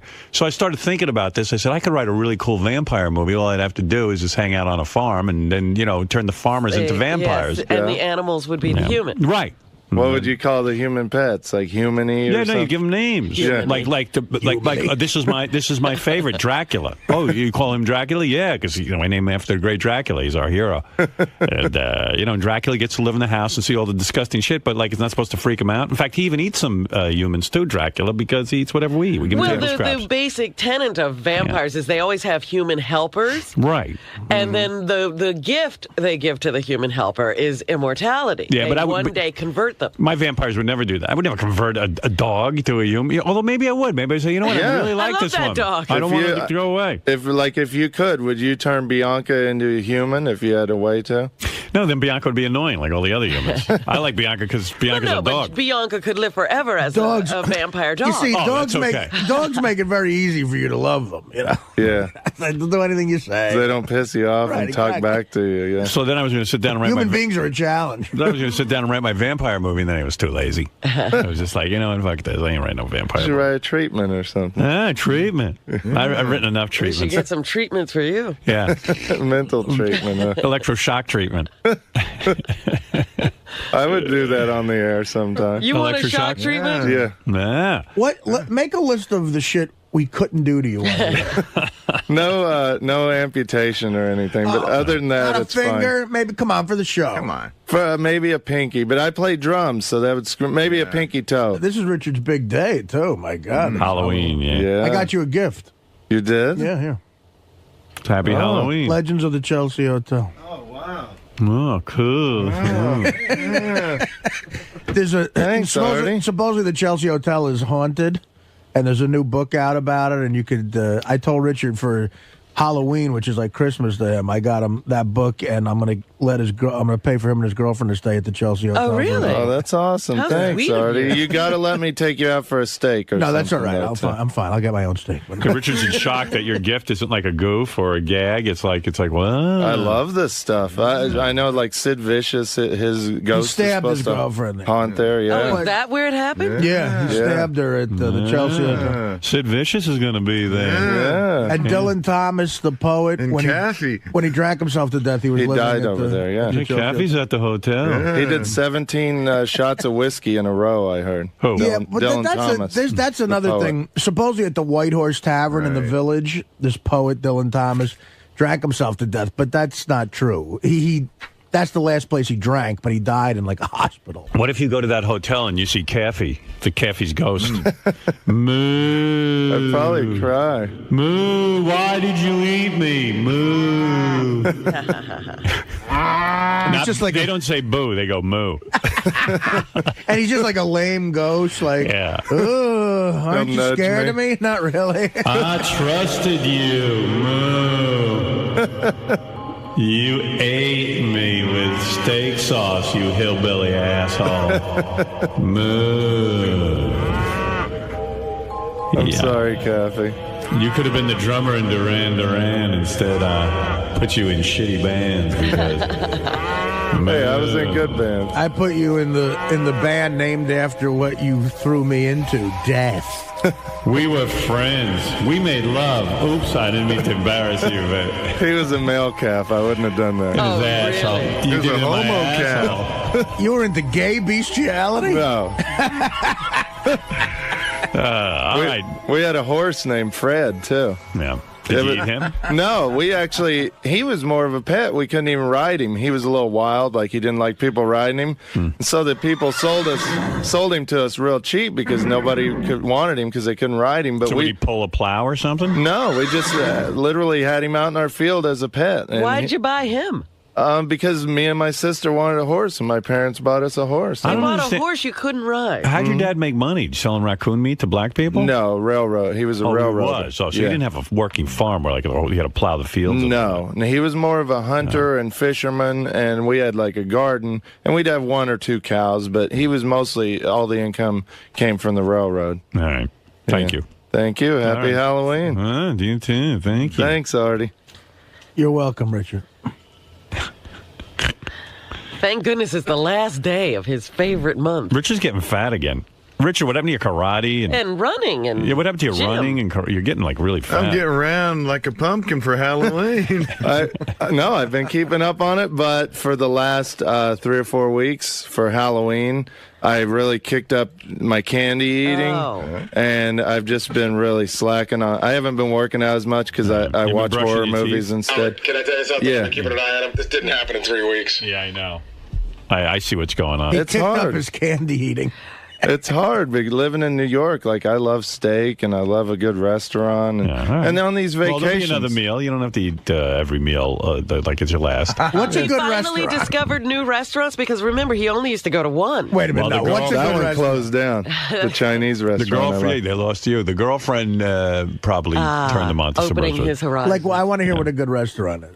What's the best restaurant you've My been to? favorite is in New York City at the Ritz-Carlton in Battery Park. They make the best steak in the city, I think. So you go to the restaurant in the hotel? Yeah. Who found that? Your girlfriend? Yeah, well, she lives right by there, so we go there all the time. It's awesome. But like Citrus, I love Citrus. Yeah. I love the Strip House, all the steakhouse, Sparks, all the steakhouses. You still live on the west side? Spark. Yeah. Oh. Yeah, well, you know what it is when guys like Fred before Same he deal. got the girlfriend Yeah. and then wife. Like Fred would eat at this Vietnamese deli, like every day across from his apartment in Queens. Like it was. But it was good. Had What are three you talking squares about? a day there, Right, and like would hang out. Then when his wife came in, there was no more Vietnamese deli. She started introducing him to some finer dining. That's Well, I was in true. the city Thank by goodness then. for these So women. guys could just eat at the same fucking place every day and never complain. That's guys. Yeah, We do that. Yeah, women want a dining experience. Women get fancy. Yeah, but my girlfriend loves Papa John's pizza too. We don't always. Well, that's why you eat- fall in love with these girls because they broaden your horizons and shit, and then all of a Some sudden, days you're Papa like- John's, other days Domino's. then you get used to that lifestyle of going to different restaurants and stuff. You don't want to go back to just eating at Papa John's every day. And that's how you fuck them over. You're like, hey, I met a hot waitress at the Ritz-Carlton. She gives me free steaks. You brought me here and I found my wife. Exactly. No, it's all guy waiters there. as Ed, far you're as I on the know. air. Hey, I heard you and your girlfriend just moved in together. Yeah. Oh, really? Is that right? You're living with her now.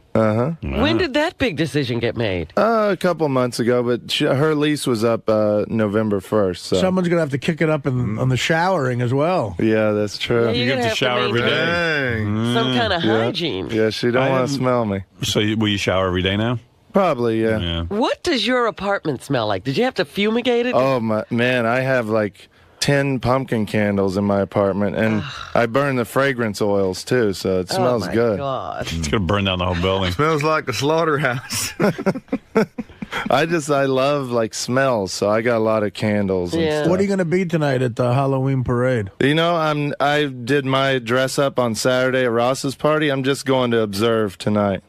Oh, I see. Yeah, I'm going actually this building. These people I know that are in this building, they're on the 3rd floor, so I can just look down on the parade and watch it. It's Halloween. You're not going to be in a costume, and this is your big holiday? No, I'm more into costume parties. Plus, we got to work tomorrow, so I can't stay out real late and I see. party. So, All right. I think me and Ralph might meet up. Ralph is really into the Halloween parade. Not too, anymore. so. Oh, in the parade. Yeah, he's into dressing up. All right.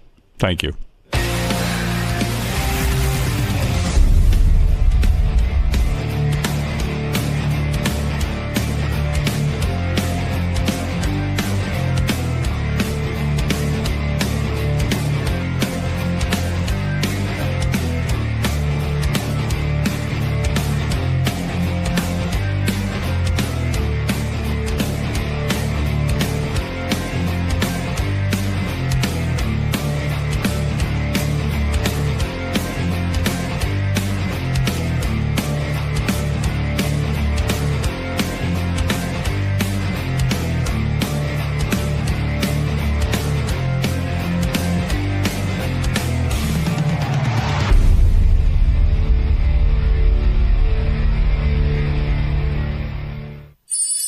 Stern on Sirius Radio, promote my new show. We got to do better.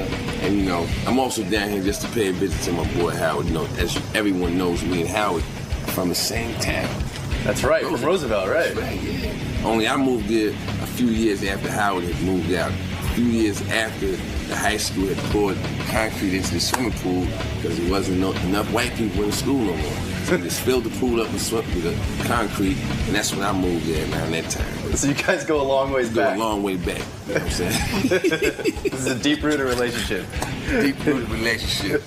You know, he knows my brother. You know what I'm saying? So we go long, way back, way back. Me and Howard. You know what I'm saying? So I'm on the show now. I'm gonna promote my stuff, tell everybody what I've been doing. I just came back from Sweden, Canada. I just been to Vegas. It's been crazy, so now I'm down here to just keep this energy going. And, I'm glad that somebody like Howard for me to come, hang out with him, talk about this stuff. All right, man. Sounds like you guys are going to have fun in there. We're going to have fun. We always have fun. All right, we'll see. How could you not have fun when you're hanging out with Charlie Man? You're right. That's very true. You know what I'm saying? All right. My name is synonymous with fun. All right. Have fun, Charlie. All right, yo. Nicole, you're on the air, and then we're going to talk to Charlie Murphy. Good morning, everybody. How you doing? Hey. I would like to ask Howard and Robin a question. Yeah. Now, bear with me. It's a little weird. The middle two numbers of your Social Security number, right. Are they odd or even? Mine are even. Mine are even. Oh, yours are even, Robin? Mm-hmm. I heard a rumor that all black people were odd. No, mine are even. Oh, okay. That all Maybe black I'm not black. Uh-oh. You were Cherokee Indian. Are you saying you heard a rumor that black people get, like, special Social Security numbers? Yeah. Wow. Because, if that's true, then... And it's the middle two numbers you're looking for. Yeah, the middle two, if they're odd or even. I don't know. Maybe you could look into that. I'm just curious. I think all blacks have a 6 in their Social Security. Do you have a 6, Robin? I have a 6. Yeah. Really? Weird. See? Okay, thanks, guys. Charlie Murphy is more than just Eddie Murphy's brother. Let's find out if his Social Security number's odd or even. His is probably odd. I think someone walked up to this woman and said, black people are odd. And she assumed it was an odd. Hey! An odd There's number. my man. How you doing? All right. What kind of hat is that? You going to the hat thing? Rock and roll skull hat, man. Charlie, rock and roll skull hat. Those all skulls, baby. You gotta wear That's from L.A., right? Nah, man, I got this in New York, man. Who makes that hat? This one? I don't know. It's no. Wait a minute. Here you go. And you got into the heavy bling thing too, man. Look at him. He's blinged out on the glasses. Gorilla. What's going on with that bling? I mean, you got major across. I work on the road, man. I'm on the road all the time, Howard. I have to do something, man. And look at those glasses. Room service, man. See, that's what cracked me up. He's got the diamonds on the glasses. Hi. What's up, Mama? How you doing? A lot of brothers love diamonds on the glasses. I've never seen I'm the only one with that, man. No. I haven't seen nobody else yet with the diamonds. Yeah. Flavor Flav has diamond glasses too. Really? Oh yeah. Really? Oh, absolutely. You sure they diamonds? He's from Roosevelt too, Flavor Flav. You call him Flavor Flav now? I thought you should call him Flavor Flav.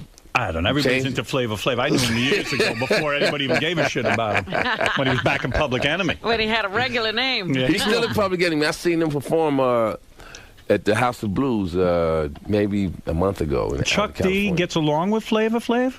Yeah, they get along. Oh, I didn't know They get that. along long enough to do a show. And they on the tour? road right now. Yeah. They still play 911's A Joke in My Town? And still filling the house up and still, yeah. Wow. Yeah, man. When you're on the road with that much bling, aren't you asking to be robbed?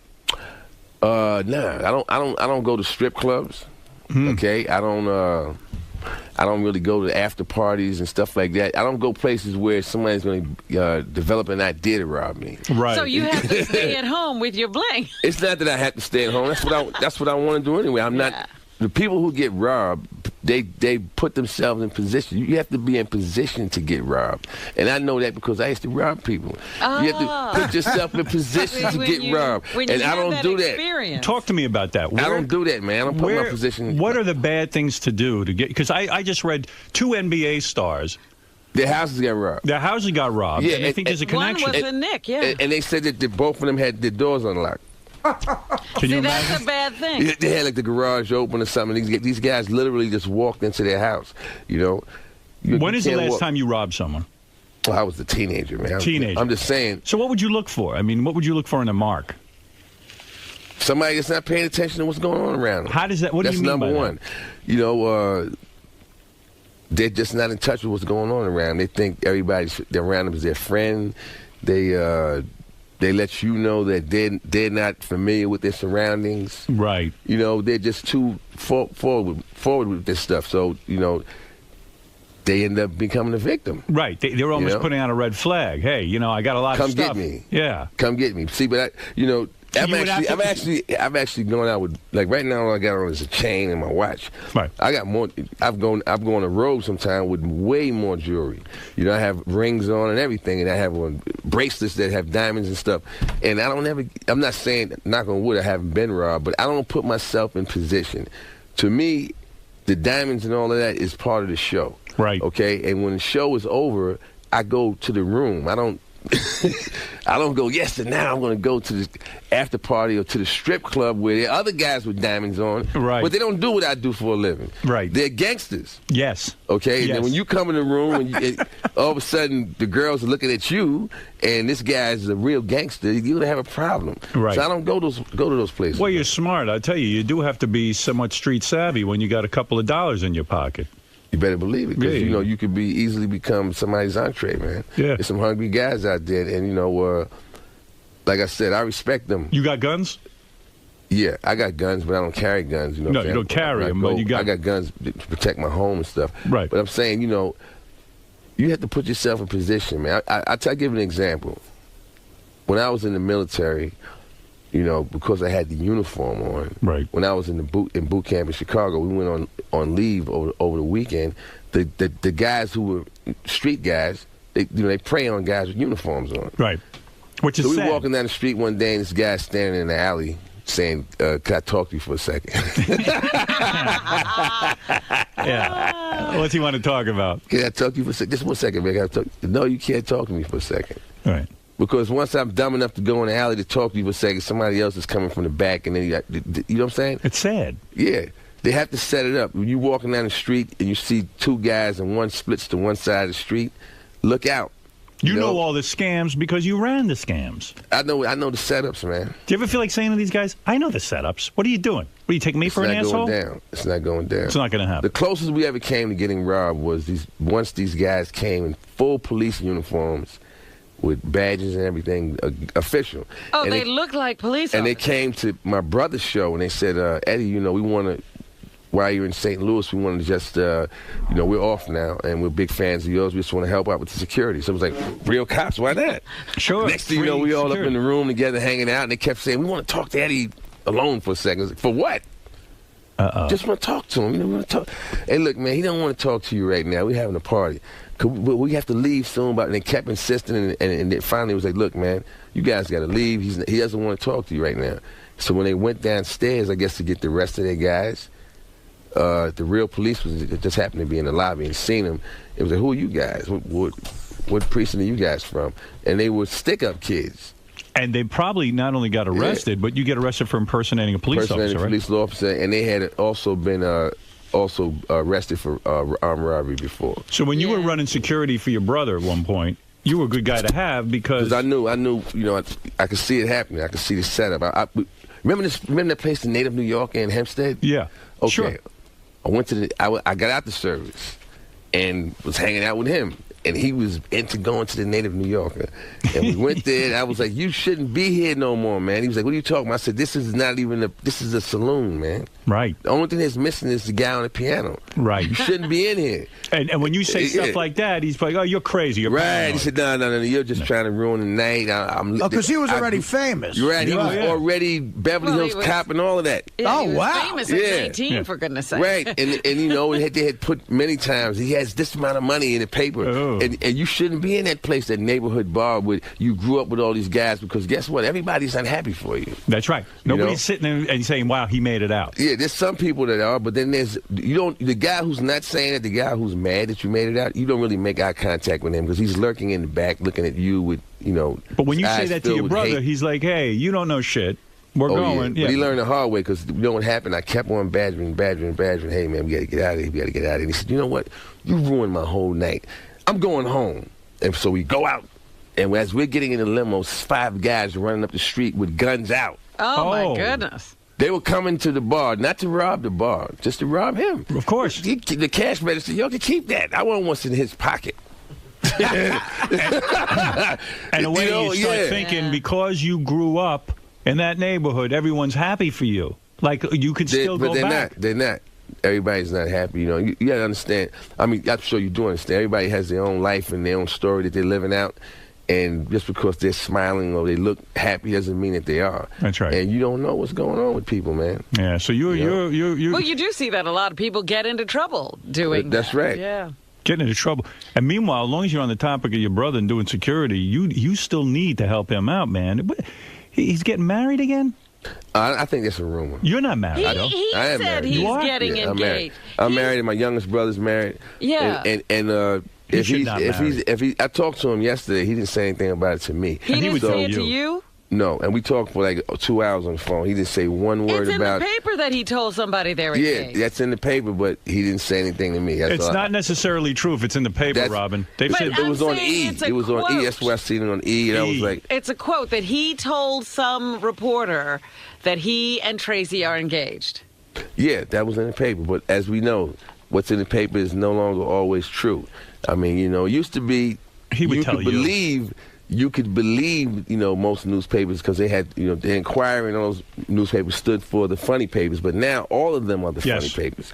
All of them are tabloid. You know what I'm saying? So I believe that it could be fake because They said she has an 8-carat diamond ring. Can they make that's it what they all said. up? Yeah, they can make that up. They can make it up. Not only can they make that up, they can go further with it. Come on. why They can make wouldn't you think he put Steven out a Spielberg made it up. But why wouldn't he put out a statement that that's not true? It just happened yesterday. Ever since that was ever yesterday since- that I seen that print out on the screen. I'm not saying it's not true. I'm just saying Why deal with it's it? weird that I talked to him for 2 hours yesterday and he didn't say anything about it. He would have said so. Ever since Eddie's divorce, it's been a nightmare. Why do you say that? Because he knocked up that Spice Girl. But he did that. He did that, but she should have had an abortion, right? No, she said it was a planned child. I wouldn't promote that. She says it was planned. That's bullshit. Yeah, You believe well, that? I wasn't there. I don't know. You were there. I wasn't in the room when they was whispering It in was each other's planned. ears. I don't know what the plans. It was her made. plan. It wasn't Eddie's plan. It was her plan. She says it was planned. Yeah, I don't know too many guys that plan. Yes, my darling, and I will impregnate you tonight, unless it's their wife. But you're a new uncle. Yeah. Have you met your new? Not yet, but I look forward to meeting her. Really? I know all my other nieces and nephews. Yeah. I wonder if you ever will meet her, though. I wonder if I'm Eddie, sure I will, man. You think Eddie will get involved, or yeah, he's really? involved with all those kids. He is? So, yeah, I'm sure I'll be able to meet her, man. Boy, that's a real nightmare. Hey, man, it can happen, man. It sure can. It happens. In fact, it happens to the best of us. You got to wear a rubber. Well, I was going to say It'll be that fun. Eddie can't be robbed by guys on the street, but he's getting robbed. Well, that's the whole thing. Yeah, you can't get robbed by guys in the street, but you can get robbed by a chick. Do you have side kids, or you got? I have all my kids are with me. I'm no side kids, and everything's good, man. How long you been married? 12 years. 12 years. How do you? This is keep my it? second marriage, though. Oh, it is. Yeah. Oh, all right. 12 years. Yeah. It's What happened rough. the first You know time? The deal. I don't know, man. It just didn't work out. It just she didn't listen. It didn't work out. I grew up with that whole thing about women listening. Right. They have their own will, man. But this wife does listen. They have their own will. What, did you go into know? therapy? You seem a lot more together. I mean, you started out, you were robbing this and that, you getting in trouble. Now you're all together. Yeah, but as you journey through life and you start noticing that a lot of people around you are dead. You know what I'm saying? You wise up. Yeah, all those guys that I used to do that with they're dead, man. It's unbelievable. They're dead, Guys or from they're Roosevelt? doing forever. They got football numbers, and I was saved and spared from that because I went to the military. Right. And So those you- other guys stayed there. You're grateful for the military. Absolutely. Did you I hated it while I was there, but I became a man in there. And did you see any war? See any more what? War? Yes, I was. Actually, I'll tell you exactly what I seen. When they had the Beirut, Lebanon crisis, we were off the coast of Lebanon, and the day when they blew up the bunker with the 243 Marines in it. Yeah. That morning I came up because I worked in the boiler room. I told you that before. I walked upstairs to get some fresh air. We was all standing on the fantail, and that's at the back of the boat, smoking a cigarette, and then you seen a mushroom cloud literally over Lebanon. And I was like, wow, I'd never seen nothing that big before. Mm-hmm. Right. And then you heard the sound. So I'm thinking to myself, did they drop a nuclear bomb on, because this mushroom cloud was huge. Mm-hmm. And they came on the PA system and told everybody to get inside the skin of the ship and we have to get underway right away. And then we did that, and then they told us what happened. And it had just blown up.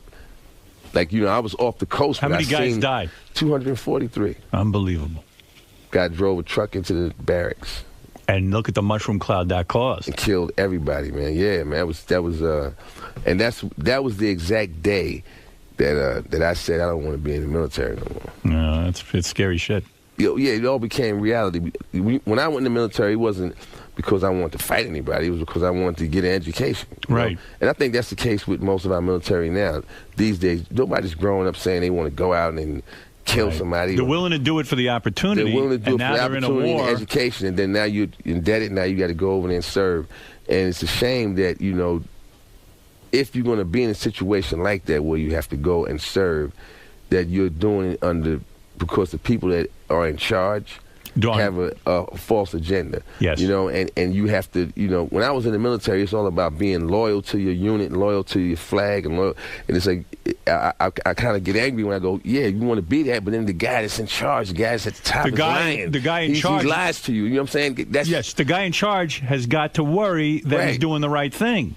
You're absolutely right. He this is a doesn't tell you betrayal. anything. He lies to you, and then, people die, man. Jeez.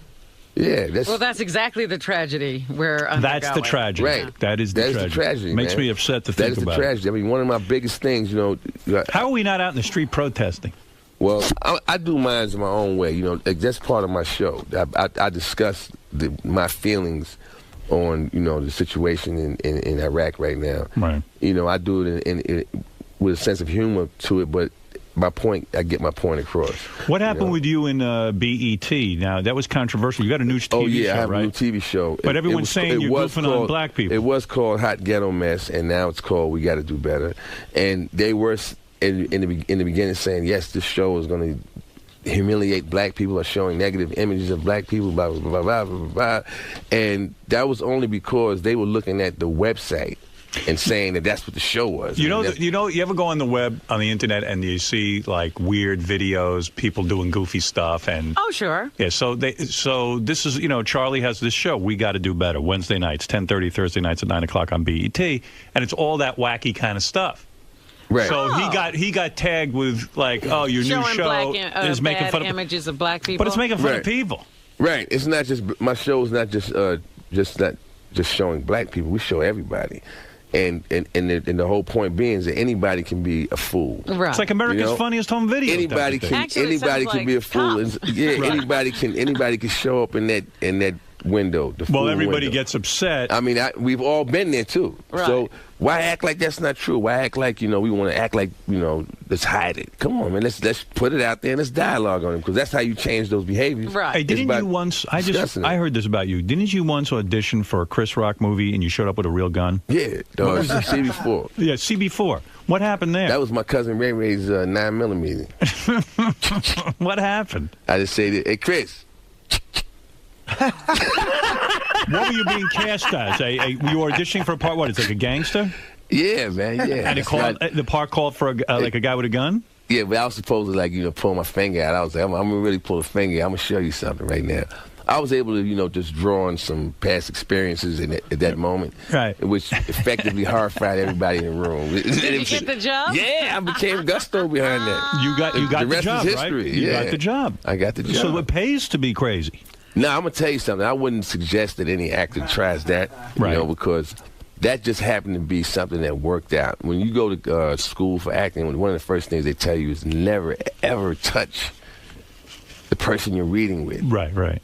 But aren't you happy? Don't ever touch them, And I had to learn that, because I remember I auditioned for the Ike and Tina Turner movie. Yeah. I auditioned for Ike. And he literally beat up the female actress playing the Tina part. But I wasn't the only one that did it, though. You smacked her around a little bit. Everybody came in and flipped the chair and cursed her, So you show up. And the only person that didn't do that was Lawrence Fishburne, and he got the part. That's right. Because he didn't almost kill the woman that he was reading for. She was willing to work with him. That is crazy. Oh, my goodness. That acting is treacherous. You got to be feeling good, man. For a long time, it was always like, Eddie Murphy's brother. Now you got, the Chappelle Show put you on the map. You wrote Norbit with... I wrote Norbit with Eddie, yeah. With Eddie. Did tremendous. Is still doing well in... Yeah, by the way, how much money did Norbit make? At the box office, it finished out at like worldwide. It was like 145. Nice. So you get a piece of that action? Yeah. Look at you. Absolutely, No yeah. wonder you got diamonds in your glasses. Absolutely. Now, let me ask you Yeah. something. Have you talked to Dave Chappelle? Yeah, I talked to Dave, but to talk to Dave, you got to go to San Francisco, man.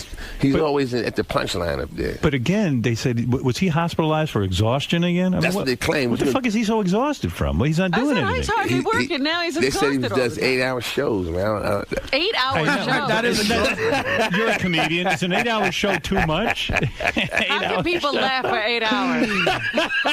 What do you think of an 8-hour show? Would you I don't ever- think they laughed for the whole 8 hours. I was at one. It's not like they're laughing the whole time. Dave Chappelle has so much to say. No, it's more than that. It's the charisma. He has so much of it that he doesn't have to say anything. Yeah. He just stands there. I heard one stage show he went on ate lunch and the crowd was laughing. At eating lunch. He was just eating. He had food. He was eating. and they was laughing, man. I eat lunch. I should probably go on the road with that. You didn't have an act. What do you? So when you They speak thought to it was Chappelle, hilarious, man. You know, just watching him eat lunch. I was at a show once and he went to the bathroom 3 times, Howard. During the like, show? For like 10, 15 minutes. Yeah, I'll be right back. And left, and the crowd didn't go anywhere. They stared at his stool till he came back. The stool on the stage, they just kept looking at it like he was sitting there. And then he came back and he got back on the stool and it was like they was looking at Jesus or something. You're not exaggerating when you say it's I'm an not 8-hour exaggerating, show. man. He did an 8-hour show, man. He's in the Guinness Book of World Records for doing but the that's longest crazy. stand-up comedy set in history. At some But point, is it's he not. doing this on a regular basis now? This is his thing? No wonder he's exhausted. Good Lord. He must really not want to go home. So what do you want to? So do you ever say to him, "Listen, man, we could still get back together and do that Dave Chappelle show"? And I never put no pressure on Dave, man. Right. Because you know, I always felt that he was.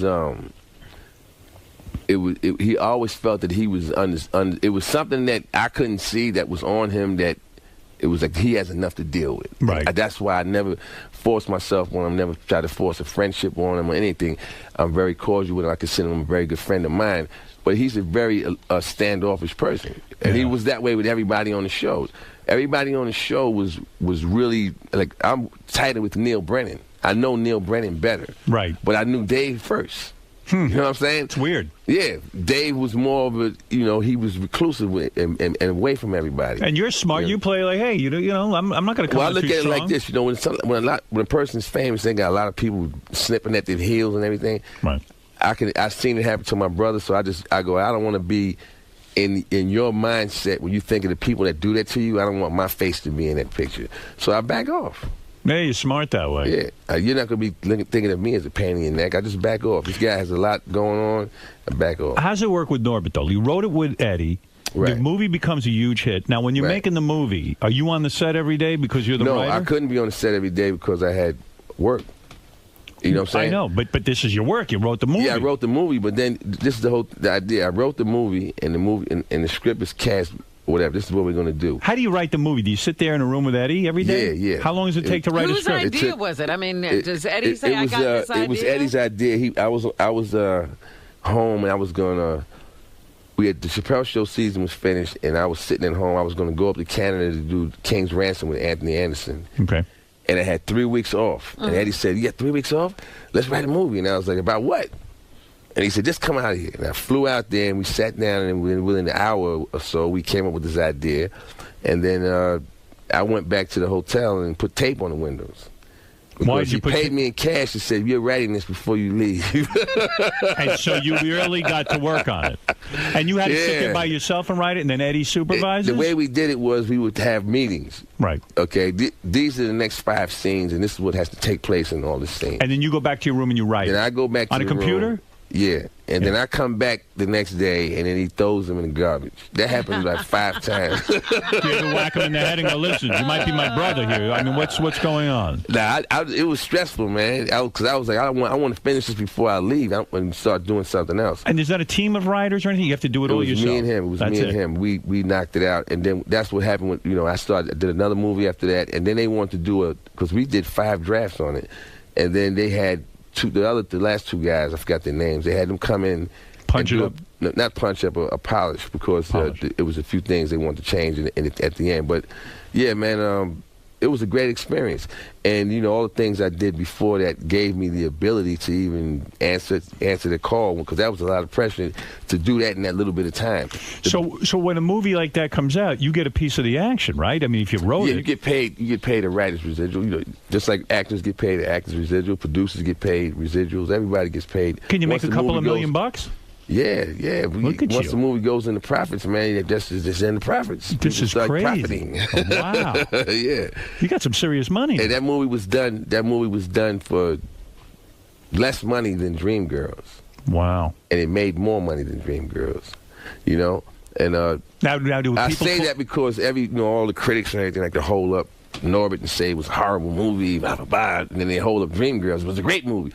Well, I look at the business end of everything more, and I go, you know, you could say that was great, but for what it was made for, you made a lot of money. I'm just saying, they have films that come out and make, you know, 25 cents, and then you have a guy hold it up and go, this is one of the best films made this year. Well, did you see You can't do that because, you know, nobody went to see it. Nobody bought it. You know what I'm saying? That's like somebody should look at it's like having a glass of orange juice and saying this is the best orange juice in the world, and nobody drinks it. It's not the best glass of orange juice in the world. You like it. But You know Lindsay what I mean? Lohan, with all the hype, her movie made $3 million. Yeah. $3 million. That's it. Well, you know, I didn't see the movie. I'm not going to say anything about the movie, but, you know, I think people judge you by what they read in the paper, and she's been having a lot of problems, you know. So that might be the backlash of that. When your movie makes $145 million and you're the writer of it, I imagine other people are approaching you to write movies now, right? Yeah. But I don't want to write movies right now. You don't? I'm doing stand-up comedy and having so much fun. I just came back from Stockholm, Sweden, doing stand-up comedy. Come on, You can do. I did stand-up comedy in Stockholm, and I'm going back in November to do 4 more theaters over there. They speak English over there? They speak English over there. They speak English, they speak French, they speak Swedish, they speak German. And they get the humor? And it was on. I was on stage for an hour and 10 minutes. It was only one joke that went like, just went over their heads where they didn't respond. They laughed every place they were supposed to laugh. So what are you doing now? Did you move now? You get all this money, or what are you doing? I have another house, but I still have my other house too. You do? Yeah. Who's funnier at this point, you or your brother? I think you, right? Nah. I just judge it, but like I said, I judge everything by the final result. I look at his house, and that puts everything in perspective. He's funny. Whoever has a nicer house is funnier. Let's go to Dan. Dan in Niagara Falls. Go ahead. Hey, Charlie, how does it feel to be funnier and more talented than your brother? We just were saying, Howard was just saying the same. I don't feel more funny and more talented than my brother, man. He's one of my heroes, man. He loves his brother. Thank you for thinking I'm funny. I appreciate that. Mike, go ahead. You're on in Bradley, Illinois. Hey, now. Hey, now. Hey, Charlie, how you doing? Hey, I just want to know, what was it like working with Richard Pryor and Red Fox back when you guys did Harlem Nights? And also, did you know anything about Dave Chappelle maybe cracking a little early? I mean, did you see anything that really could tell you, yeah, Dave Chappelle really is losing it? Or did you see signs that the whole thing was nobody's seen no signs. Because like I said, nobody was close. He didn't allow anybody to be close to him where you would see anything like that. Maybe if he had allowed a few people to be close to him, maybe he would have handled the pressure better. He wouldn't have felt like he was in it alone. That's true. You know, but sometimes he didn't allow nobody. You know, he was off to the side, man. You know, when there was no evidence. In fact, the day before he left, it was strange. Now that I look back on it, but when it happened, I didn't think twice about it. They used to have a big billboard they had set up on 125th Street on the Magic Johnson Theaters with Dave's hands stretched from one end of the block to the other, and his head was in the middle. It was huge. Right. And I drove past, because we were shooting uptown, I seen that, and I was like, wow, that is awesome. Right. I know Dave would like to have a picture of that. I mean, how often in your life are you going to see that? And I told him about it, and he said, wow, I don't want to see that. And that was weird. You know, he said, I don't even want to see it. And too much pressure. And the next day he left. Wow. You caused it. Nah. You drove him over the edge. You want to tell him about that fucking billboard. You'll still be working on that show. That's it. No more billboards. I'm out of here. Going to Africa, goddammit. I'm out of here. Oh, that's a good Chappelle. Rocky, you're on the air in Boston. Hey, hello. Now. Yes. Hey, I just want to tell you, man, that movie was awesome. I had no one even want to see it at all. In the first 10 minutes, I was laughing my ass off. Norbit. Yeah, Norbit. Hey, really thank you. I solid. appreciate that, bro. I'm Appreciate really that. looking forward to whatever you got out next because it's going to be good. Yeah, he's Thank a you, hard-working man, and he's coming up. And if you want to go see Charlie's comedy tour dates, you go to charliemurphycomedy.com. Got his website up there. You could go over and you do anything in New York soon? You know, I just was in Caroline's, this is July. I just was there in June. Oh, how'd that go? It was great. We sold out and had a great weekend. Rosie O'Donnell came and opened up one night. Oh, that's great. And that was a real treat for the crowd because she came down and she did great. And then when she left, I had this kid named Jay Farrell from Virginia Beach. He's 18 years old. He came on after her and got a standing ovation. Wow. Nobody knew who he was. That's how talented this guy is. He came on stage. Is that intimidating for a comic? I mean, you're the opener, you're the headliner, and then this kid goes on and blows up the stage. Does that upset you or it makes you happy? Nah, that makes me happy because the hotter the stage is when you get on it, the hotter you can make it. Right. You know, it's already. I like to have for it to be like a progression, like it goes up. Do people compare you to your brother all the time? Are you going to have to live with that the rest of your life? Like you go do a stand-up? Some people do it, but as far as stand-up comedy is concerned, my style is not like his. I don't talk about, obviously the things he was talking about. He was a younger guy when he was doing stand-up, So I talk about different things. I have a different point of view. And, so it's different. There's no way to compare it, Let's go to Irish John. Irish John, you're on the air. You're on with Charlie Murphy, who hosts We Gotta Do Better Wednesday nights. Good morning, 10:30, Thursday nights at 9 on BET Network. Hey, Charlie, what are you feeling when people start throwing around the gay rumors about your brother Eddie? You ever have to beat anybody's ass? Yeah, Eddie gets that once in a while. I'm gonna tell you something. When I was doing security for him, that was one of the reasons why I stopped doing it because one day a dude said something about his coat, like your coat looks like like you're gay or whatever. And I heard that, and I was like, "What did you just say?" What about the whole picking up the tranny thing? What do you mean? What about it? What about it? Like, what's the real story behind it? The real story is what he said, man. He was trying to be nice to somebody, and it backfired and turned into what it turned into. So the reason why I believe that story is because I'm heterosexual, okay? I know that. Now, if tomorrow you said, it's against the law to have sex with women, punishable by death, I'm getting a death penalty because I'm doing it again. You know what I'm saying? There's no way I can stop doing it. That's why when I hear about pedophiles, I'll go, what do you mean you letting them out? Right, they're not stopping. What do you think, all of a sudden now he's going to switch to grown women? Come on, man. He's a pedophile. He's going to always be that. That's right. Whatever he likes is what he's going to do. So if that's what Eddie was into, there's no way you could hide that from everybody around you your entire life. You would be with a couple more trannies if you were going to. It would be at least your family would know. Your immediate family. But go back to what you were just saying. You were doing security. Some guy came up and gave Eddie shit about a coat, and what were you? Something about his coat, and then I punched him in his mouth. Man. Right. Because you want to hear that shit. But the whole thing is that's not what you're supposed to do. Right. You can't. In the age of lawsuits and all of this other stuff, that is not the way to handle it. You have to sometimes let them say it and keep it moving. So that was one of the reasons why I left that position. You were too emotionally attached way too emotionally attached. Right. It's your brother. That's why I left. I walked away from that. And even now, I was on stage once in I think it was at the Trump Marina in Atlantic City. And so you're on stage and the lights is in your face and you can't really see the audience. And I was having a great show. And in the middle out of nowhere, it was I hear this voice from all the way in the back goes, "Yeah, well, tell us about your brother being gay." Oh boy! So I said, first of all, my brother's not gay, and second of all, he's not here to defend himself. But if you want to challenge me, come on up on the stage, man. Yeah, we could turn this into a boxing match. No, I tell the audience on the regular, comedy and tragedy are cousins. And when the audience pays for a show, whether it's me making you laugh or me making people go, "Wow, you see how Charlie kicked that guy's teeth out?" They're going to have something to talk about when they leave. So if you want that to be the story, then go down that road. Right. Go down that road. It's still no a problem. good show. It's no problem. I'll be invited back next time. He had a great show last time. I'll be invited back. And I told that guy that, hey, man, you're not going to, He didn't nobody's set up talking on stage, did he, or he ran out of the club? Nobody's ever come up on stage. Thank God. I just put it that way. Nobody's ever come up on stage. There's been a few people that said things, and when they were invited on stage, they turned it around so that it's a joke, Charlie. I don't want to go there with it. You know? You know how to handle yourself. How many fights you have? A lot. I used to. fight on the karate circuit. We used to fight all in New York, New Jersey, Philadelphia. What kind of karate are you doing?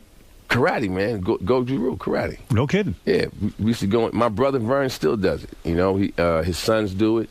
My sons all got black belts. The man that raised us was a professional boxer. But Eddie can't kick any ass, can he? Yes, he can. He can. Yeah, he can. But you can could beat his himself. ass. He can handle himself. Yeah, but you could beat his ass. I haven't in many, many years, so I wouldn't just. That's so good. I wouldn't just assume, you know, he's in pretty good shape right now too. You think? Yeah, right. He looks good.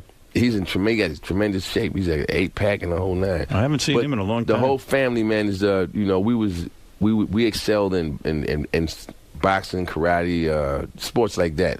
Not so much the basketball and the baseball. You know, we was into the boxing and the karate and the wrestling and stuff like that. So that's good stuff to know. Believe me, Ralph, you're on the air. Hey, now. Hey, you know, Eddie's stand-up was so fucking great. He was like a rock star with those shows. I mean, does he ever talk about doing it again? How come he doesn't do it? Oh, yeah, that's what we're talking about right now. You know, that was one of the good things about me going over to Sweden because, you know, me doing the whole country and all of that is one thing, but when I'm coming to him and telling him about the success I'm having going around the country doing stand-up, makes him miss it. It's not as impressive. It's not really impressive because when he did it, he was doing stadiums. Right. Yeah, but you know, he was doing the Madison Square Garden and filling it up. So when I come and say, well, you know, I sold out all the improvs in the country, that's not impressive to him. Okay, but then when you say, oh, you know what, and next week I'm going to Canada, and I'm sold out in Canada, then that's when his eyes when you're going to Canada. Come back. How'd it go? It was great. Now we're going to Sweden. You going to Sweden? Yeah, I'm going to Stockholm. And it went great. Now his interest is starting to bubble. You think he'll go back? Boy, I'd love to see him go back. Yeah, you guys ought to do a show together. That's impressive stuff. I'm trying to get, I would love to do a show with him and Chris Rock. I think that would be, if I could open for them, man, that would be, I could retire from stand-up. Well, now you got to find some place that holds 180,000 people. That's what I'm talking about, doing some Rolling Stones, big screen. In a way, though. You know what I'm saying? In a way, I mean, you've really proven you've had it harder in a way in show business because you really had to prove something. You've proven yourself to Eddie now and said, like, look, man, I can stand on my own 2 feet. I don't need you. Well, I think Eddie already knew that, man. It was just a matter of proving that to the world. To the world. Eddie already knew that. My family already knew that. It was just a matter of finding a way to break through, and it happened on the Chappelle Show. Well, good for you, man. You're a great guy. For Charlie's comedy tour dates, go to charliemurphycomedy.com and check out his show. And don't try to get into a fight with him because he'll kick your ass on stage. That's right. That's the point. Great seeing you. Blood spurting everywhere. Great seeing you again. You will be beaten. We'll be back right after these words. Thanks, Charlie, for coming in. We'll be back right after this. Man. Later. Charlie, that was cool in there. You guys had a good time. Real cool, man. I got to, do my thing. Of course, Howard is one of the best when it comes to doing an interview. We had some fun, man. That's what I came here to do. You talked pretty openly about, some behind-the-scenes stories with Dave Chappelle. And are you worried that affects your friendship, the fact that you're talking about, giving away some stuff? Or what did I say? No, you didn't say anything bad or anything, but just that you're giving away some personal. I was just being real, just telling the truth. You can't get mad at me for telling the truth. Right. And if you do get mad at me, hey, you know where I'm at. That's how I look at it. Some of the callers, and even Howard and Robin, they want to know some stories they want you to clear up some stuff about your brother Eddie. Like what?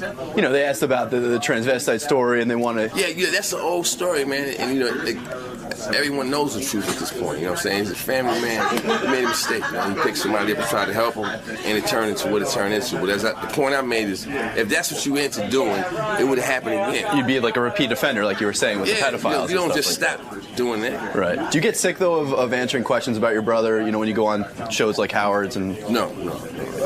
I don't get. It's all part of who I am. And part of your life, right? Exactly. Yeah, I can't, develop a attitude about discussing those issues.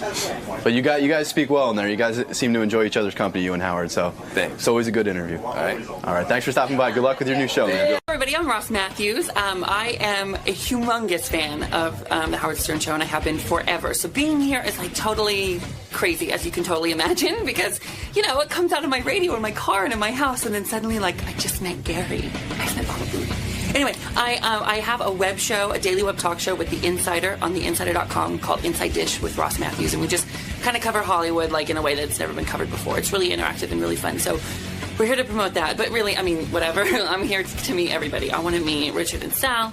I want to talk to Howard. I want to get Eric the Midget on the phone. Please. Oh, plus, I've been traveling for the past week, so I have no idea what's going on. Has Richard licked Sal's balls? Not lately. Not lately? But Richard does have a disgusting sore on his hand. On his arm. Yeah, I was Googling what's going on. What's going on lately? Yeah, okay, yeah. So they said don't shake his hand. No, don't touch Richard. Anything else I need to know? We just talked to Eric the Midget, so I don't know if you're going to get him back on the phone. Did he ask about me? He didn't. I don't know. He's the one that I drop everything for. Really? Yeah. Eric the Midget, wow. I don't know. There's just something about the guy. So, Ross, you nervous at all? I'm nervous, yeah. What do you think Howard's going to talk about? You know, like, can't be that bad, right? No, I mean, listen, here's the deal. I never knew if I would do the show because I was like, I'm a fan, but I don't know. If I go there and they're horrible to me, will I be able to listen in the future, or will I be able to take it, and will I want to answer the things? And I just kind of got to the point where I was like, I don't care. Like, I have nothing to hide. Howard can ask me anything, and I'll answer it honestly. Well, that's the perfect attitude to go in. Is it? The show. Oh, totally. All right. I mean, if I had a big secret or something, I just wouldn't be here. So, but it's you're an open nerve-wracking. book, right? Open book, yeah. Which I haven't necessarily been. So. But, if I'm going to do that for anyone, it's going to be for Howard. Do you think he knows who I am? Yeah, totally. You think so? Yes. He was talking about you this morning. What? What did he say? We just mentioned you were coming on. Okay. All right. All right, so relax, and we'll see you in a little bit. I have, diarrhea. Ross Mathews is known as Ross the Intern on The Tonight Show. He's quite popular on that show, and I don't think he's that involved with The Tonight Show. Now he has his own project. Oh, really? Yeah. Because I was wondering if he was still with The Tonight Show. I actually watched his website, and Ross the Intern's the gayest guy on the planet.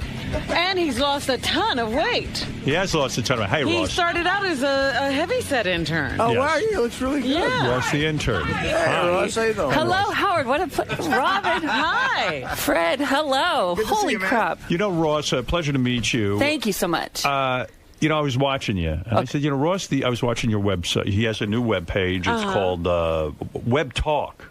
It's a web talk show. Yeah, a daily web talk show. At theinsider.com. So every day that you go on there, you can see Ross the Intern, or he calls it, now he has a name, Ross Mathews. Okay, you're not Ross the Intern anymore. No, I got one. And I was watching you, and I said, you have a unique delivery. You have a very unusual voice, which is entertaining and fun. I think that's what brought you to the forefront. Did you always sound this way, or when you were a kid, did you ever try to stay in the closet and, man it up, so to speak, or did you always have this voice? Always. I always, waited for it to change a little bit, I would say to my mom, what the hell's going on? When it was changing, she's like, honey, just love yourself as you are. So They knew, your parents knew you were gay. Yeah, I came out, and my mom said, I know, didn't you already tell me? We all knew. Yeah, right, yeah. Was your dad very upset that he had a gay son, or did you come from a very accepting family where you were comfortable with who you were and your parents supported you? Yeah, I didn't know it until, you come out, and then, it was no big deal. Right. So for even you, as gay as you are, and you are very gay. Pretty gay. I said, Liberace thought you were too gay. I want to play him in a TV movie. When he knew. When did you know? Yeah, you were actually confused at one point? No, I had girlfriends. Really? Yeah, I had Ever bang a chick? Uh-huh. No kidding. Well, this is what I want to know. I was in, but you didn't finish. So that counts when you're 17. Sure, absolutely. Thank you for that, Howard, because some of my friends say no. Didn't it physically feel so good that you would think you would come regardless? I mean, you were able to get an erection. Did it feel good? Yeah. But it was gross. Sure. But it was gross, right? Yeah, Most because of my gay friends, I went down on it. You did go down. Oh, God. And then when you went, did you hate that? Were you like, oh, my I think God. pussy I was is like, disgusting. what the hell is this jungle? It was just I don't know how you do it. Every one of my gay friends who describes...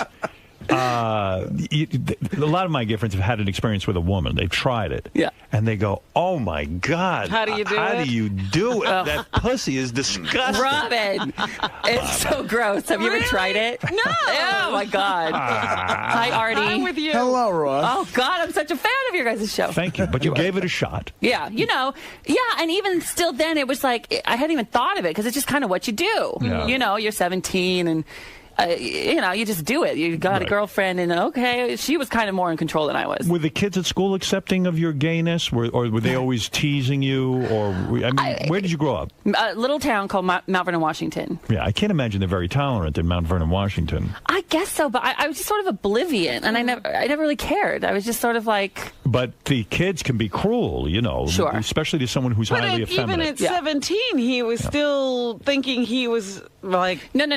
I wasn't thinking that I was. Really? I was like, I guess I'll do this for now. You know? I see. Yeah, but in the back of my head, I was like, oh. Yeah, so how old were you when you realized you liked boys? Right about the time I went down on a girl. Is that right? Really? Yeah, I was like right in that moment when it was just in my face, and I was like, yeah, I don't think this is for me. And did you say to the girl, I think I'm gay? No, I kind of just broke up with her. Right. And when you put it in, you mentioned that you did not ejaculate. And so did you tell her you didn't ejaculate? Oh, she knew. She knew. I think because there was panic on my face.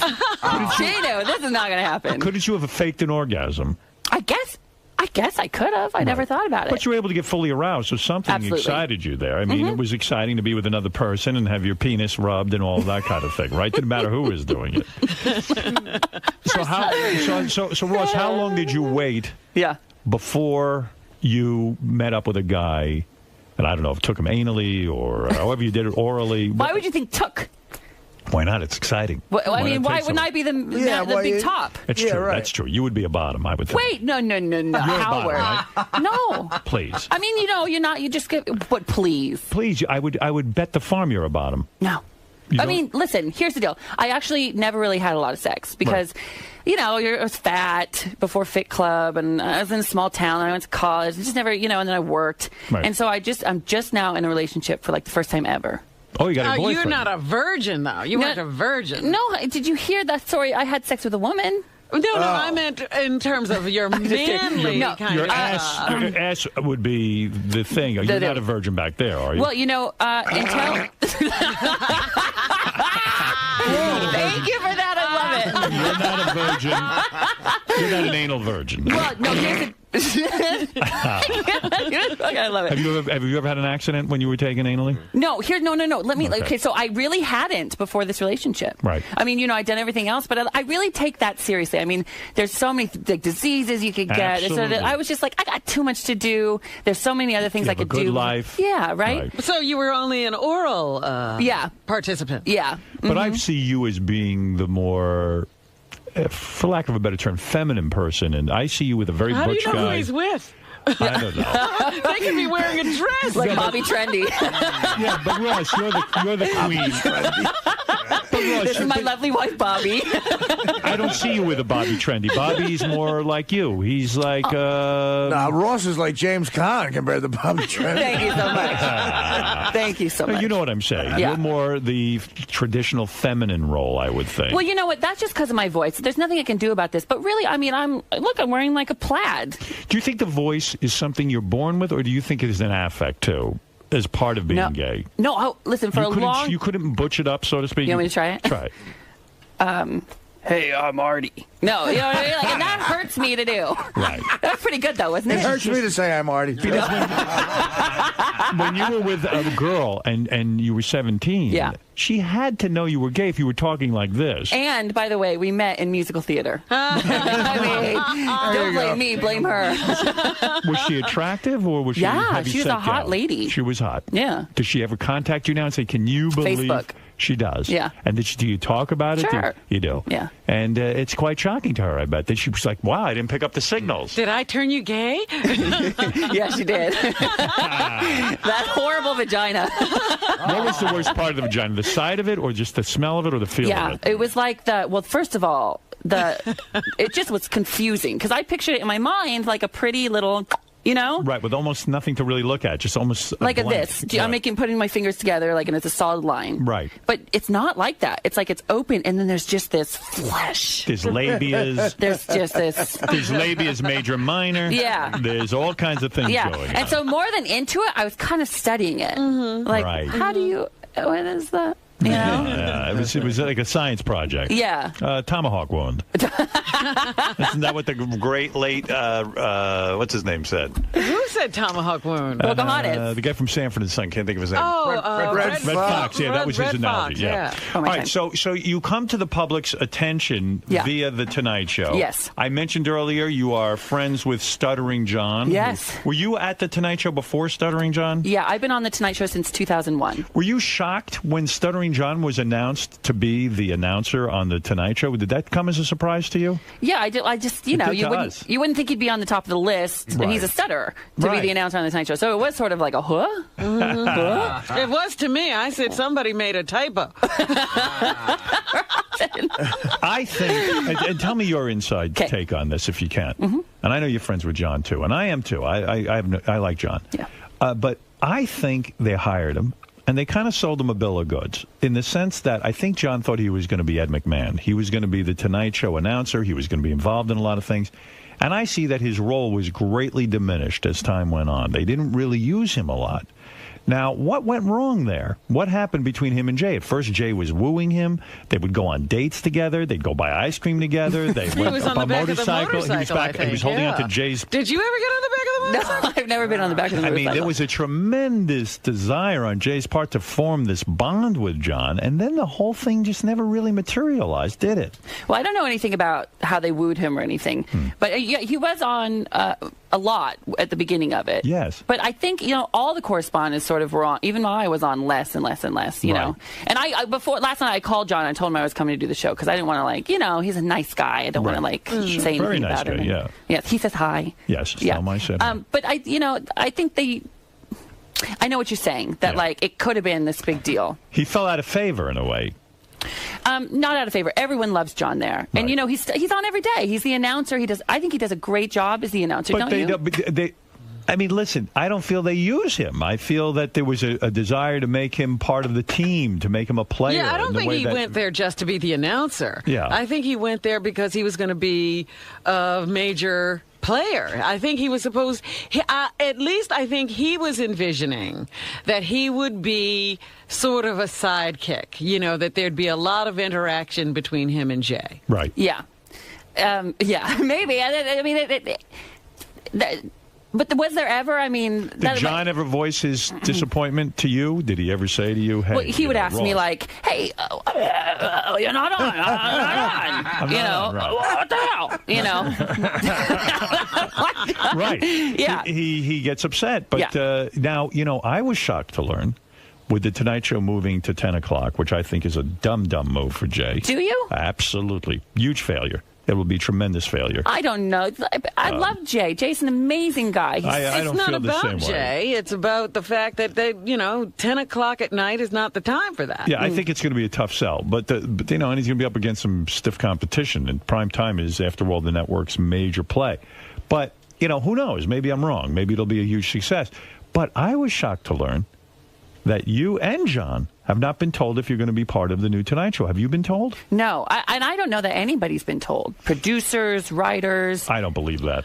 Well, if they have been, I haven't. Nobody's told me, and I'm friends with everybody there, and I honestly don't know anything. I don't even know what the new show really is going to be. I'm excited to see it, but I don't know what it's going to be. Don't you think there are certain people that they have to lock in for the new show? Like if he likes his producer, I'm sure I'm sure something. Yeah, some people know things. Yeah. So I think that some of you have been left in the dark, and I think that with John, you've obviously got something going on. You've got this new job. You've got a couple of new jobs.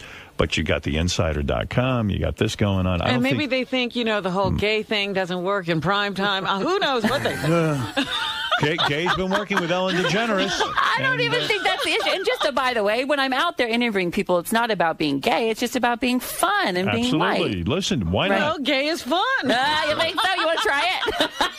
No, she's not willing to try anything fun.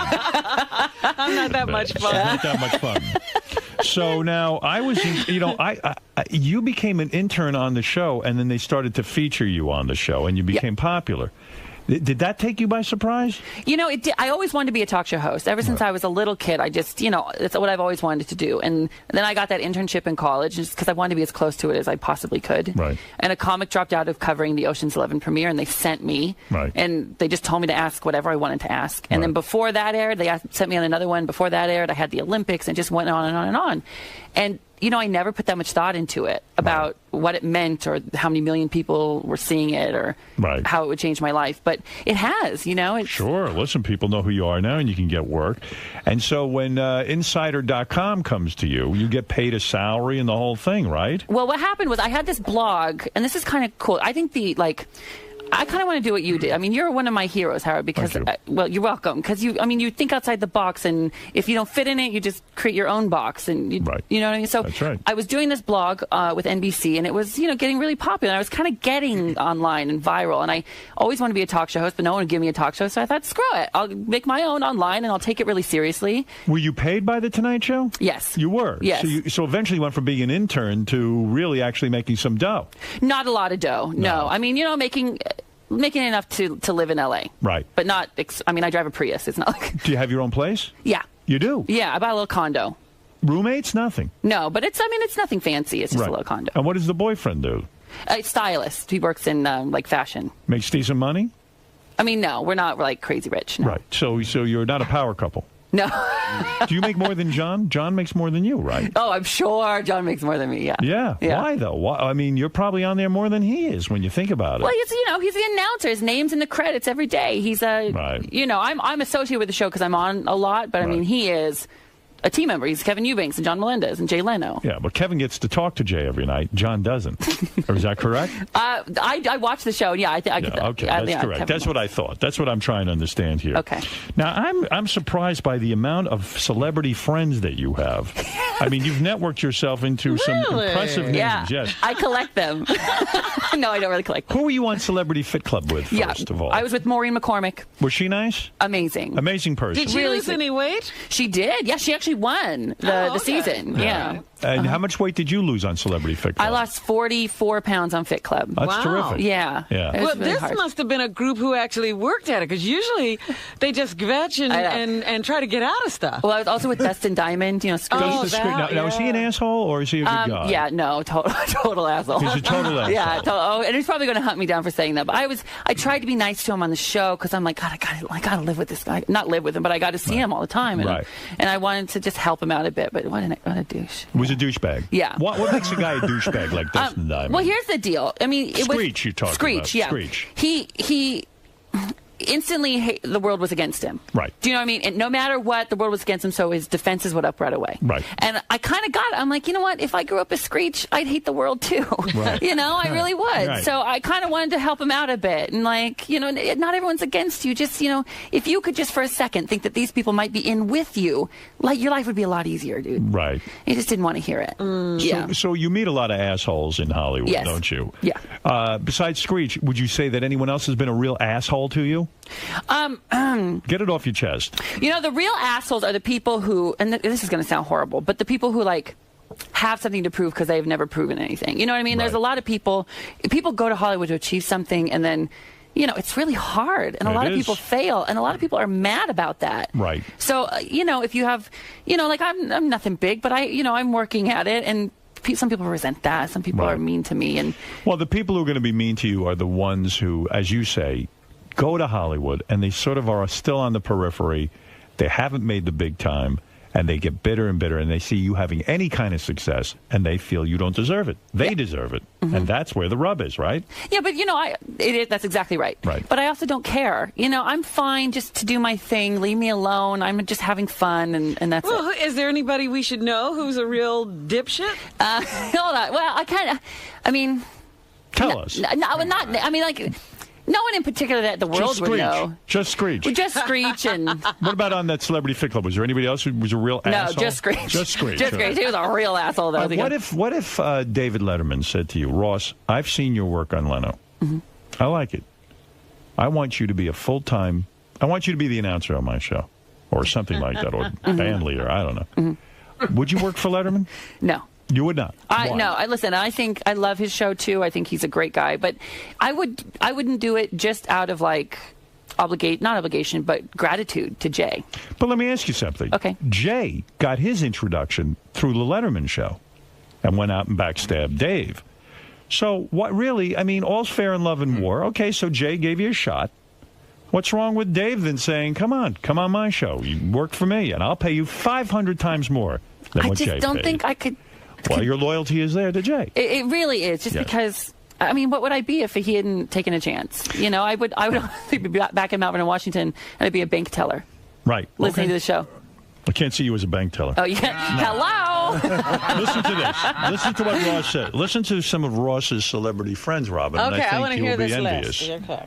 All right. First of all, you are good friends with Rosie O'Donnell. Yes. Now, how do you get to be good friends with Rosie O'Donnell? Well, you know, growing up and seeing her show, I just identified with. I'm like, oh, that. You know, I get it. Yeah, a lot of people did that. They don't become her friend. That's true. That's right. So I'm in. I've been on the Tonight Show for a bit. I'm covering my second Olympics in Italy. Right. You know, she has a blog, and I was starting my blog, and I just sent like an email into her blog and was like, hi, and she like blogged about me, and I was like, holy crap! And then she was on the Tonight Show a few weeks later, and I just went and knocked on her door, and she was there, and and she was friendly toward you. Totally.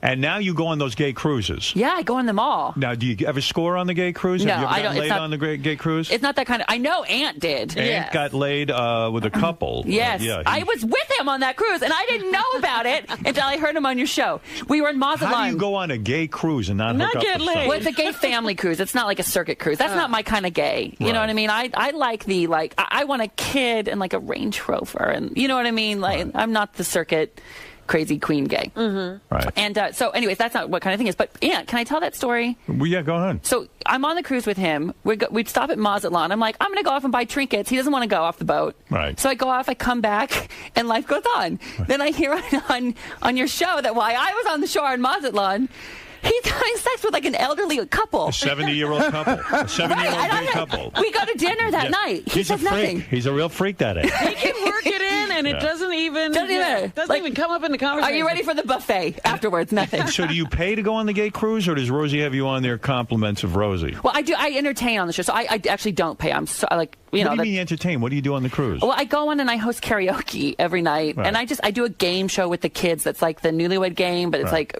parents and kids. And so you're working the cruise. Yeah, I do it, but I just do it because it's fun. It makes me happy, and I don't know. I want a normal life, Howard. I want your life. Really? Oh, yeah, there's nothing normal there. I guess you're right, but it's normal in the fact that you have, a spouse. You're serial monogamist, and you have children. You want what everyone wants. Yes. You want security. You want to be married. Yes. Yeah. And are you going to marry your boyfriend? I don't. I mean, would you propose to him, or would he propose to you? I don't know. We've only been together about 5 months. I see. And it's the first. Are you in love with him? Yeah. You are? Yeah. And so why not give him your anus? I mean, really. No. But you're in a monogamous relationship. Why are you holding out on him? No, we do. I mean, there should be rimming, fisting. Why not? I think Artie, what do you think? Requires a greater commitment. Should there be? Minimally, you should be fisting his hand. That's impressive. Minimally, you should be swallowing his load. I hope you're doing that. I mean, at the very least. What kind of wife are you? I mean, come on. I love the sound effect. How do you get to be such good friends with Gwyneth Paltrow? Oh, that's a good one. Yeah. So I always loved her. Always just something. Remember when Brad Pitt? What? My wife is like fascinated with her. I love your wife too. I loved her on Top Model the other week. Yes. She had a good time. She's with a hot lady. Yes. Yeah. I give it to her. Right? Constantly. You do. Yeah. Absolutely. Could you be with her? Could you be with her? I mean, she's a beautiful girl. She would be my type. But she has one of those vaginas. Yeah. Ew, does she have a vagina? Yeah. Then no. She has a penis. Don't worry. Of course. Are you crazy? She would be my type, though. I got to tell you, Beth would be my type. Yes. Yeah. What were we talking about? We were talking about Gwyneth Paltrow. Oh, yeah. How did you network with her? Because that's a big score in Hollywood. To be friends with Gwyneth Paltrow is, that's as A-list as they come, right? Yeah, it totally is. All right. So how did you score that? So remember when Brad Pitt thanked her when he won the Golden Globe, and she's out in the audience? So I was watching that and I was like, I want to be friends with her. So even in college, my girlfriends would leave a message like, hi, this is Ross's room. This is Oscar winner Gwyneth Paltrow. And you know what I mean? Like pretend. I just loved her. So my first Oscars with The Tonight Show, she's walking down and I say to her, oh my God, can you give me a hug? She'd seen me on TV. She never watches TV, so I think she thinks I'm Oprah because I was on in like a party. So she thinks I'm totally famous. I say, will you be my best friend? She says, totally. I give her my email. The next morning, an email from her. Oh. We start emailing back and forth, start sharing things. We go to dinner when she's in town. We totally become best friends. And then, sadly, both of our fathers die around the same time. So we really... Perfect. What do you mean sadly? How did you both your dad at the same time Would you hers kill your died? dad or something? Yeah, we had them both. Gwyneth, hi. You are so fun. Guess what? My father died too. I mean, I killed him. You are such an asshole. What did you do? That is so fucked. I can't even tell you. But if your father's going to die, it's great to have him die at the same time. But it's great to have him die at the same time Gwyneth does. Dad did you a solid. No, I would rather have my dad than Did you be have a friends double with- funeral with Gwyneth's No, dad? we did not. Okay, unfortunately. But you know what? He died at a young age. I had no friends whose father had died. I nobody could relate to me. And so luckily, Except for Gwyneth Gwyneth Paltrow. Oh, She right. came in handy. So did you guys commiserate? Did you go over? You ever been to her house? Yeah, in London. You went to her house? Yeah. With the dude from Coldplay? No, it was right when she was beginning to date him. I see. Yeah. And what does she wear when you're like because you're gay, so she's probably like, oh, I can just be like almost nude. She's nude. She's absolutely nude. Get out of here. No, all women walk around me nude. Is it true?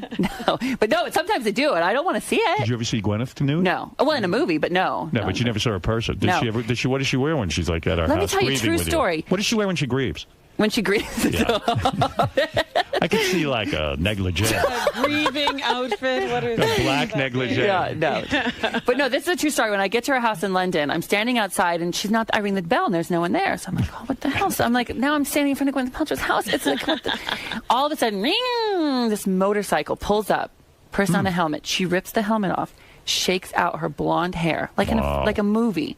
Do you ever fantasize you could be Gwyneth Paltrow? Not be Gwyneth Paltrow, no. But if you were a woman, that's who you Yeah, want that's to be. how I want to be. You want to be Gwyneth Paltrow. I want to be Gwyneth Paltrow or Beth Stern. There you go. Yeah. Either one. Either one.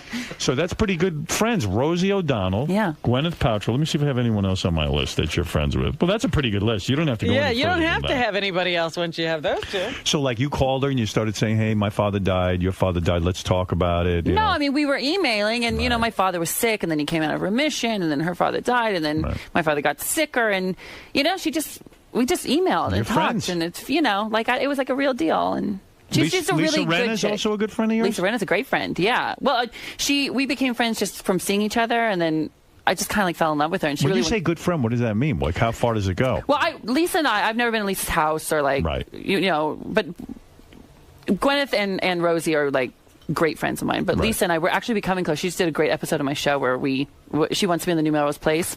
Yeah. So I said, okay, well then let's go to Melrose Place in Hollywood. I'll make you a sandwich board that says honk for me on Melrose Place, and we'll get people to sign a petition. And she was like, okay. Killer body, She though. did. Oh my God, Yeah, right? right, yeah. Did you see the pictures in Playboy? Yes, I did. Very good. Except her lip. I told her this on the air. I said, your lips are too goddamn big. You I think mean, so? it's you think so, too. Come on. I mean, everybody does. Tell her. They're big. But when she in person, though, sorry to interrupt, but she's pretty. She's very pretty. Very pretty. Yeah, Gorgeous in person. But I think when you're out in Hollywood, there's so many people like that, you start to think that's normal looking. Right. Maybe you're right. Yeah, because God, is is that happening? normal. That's totally happening. You're right. Let's go to now. Listen, you can check out Ross Mathews' web talk show at theinsider.com/dish. It's very easy to do, and it's a good broadcast. And to read Ross's blog, go to helloross.com. Rick, go ahead in Fort Lauderdale. Oh shit. Hey now, I feel Hey like I'm now. listening to Gadio. Welcome to Gadio. Okay, thank you for your call. Howard, I love you, man, but I can't listen to this. I mean, get some naked broads in there or something. I'll take my clothes off.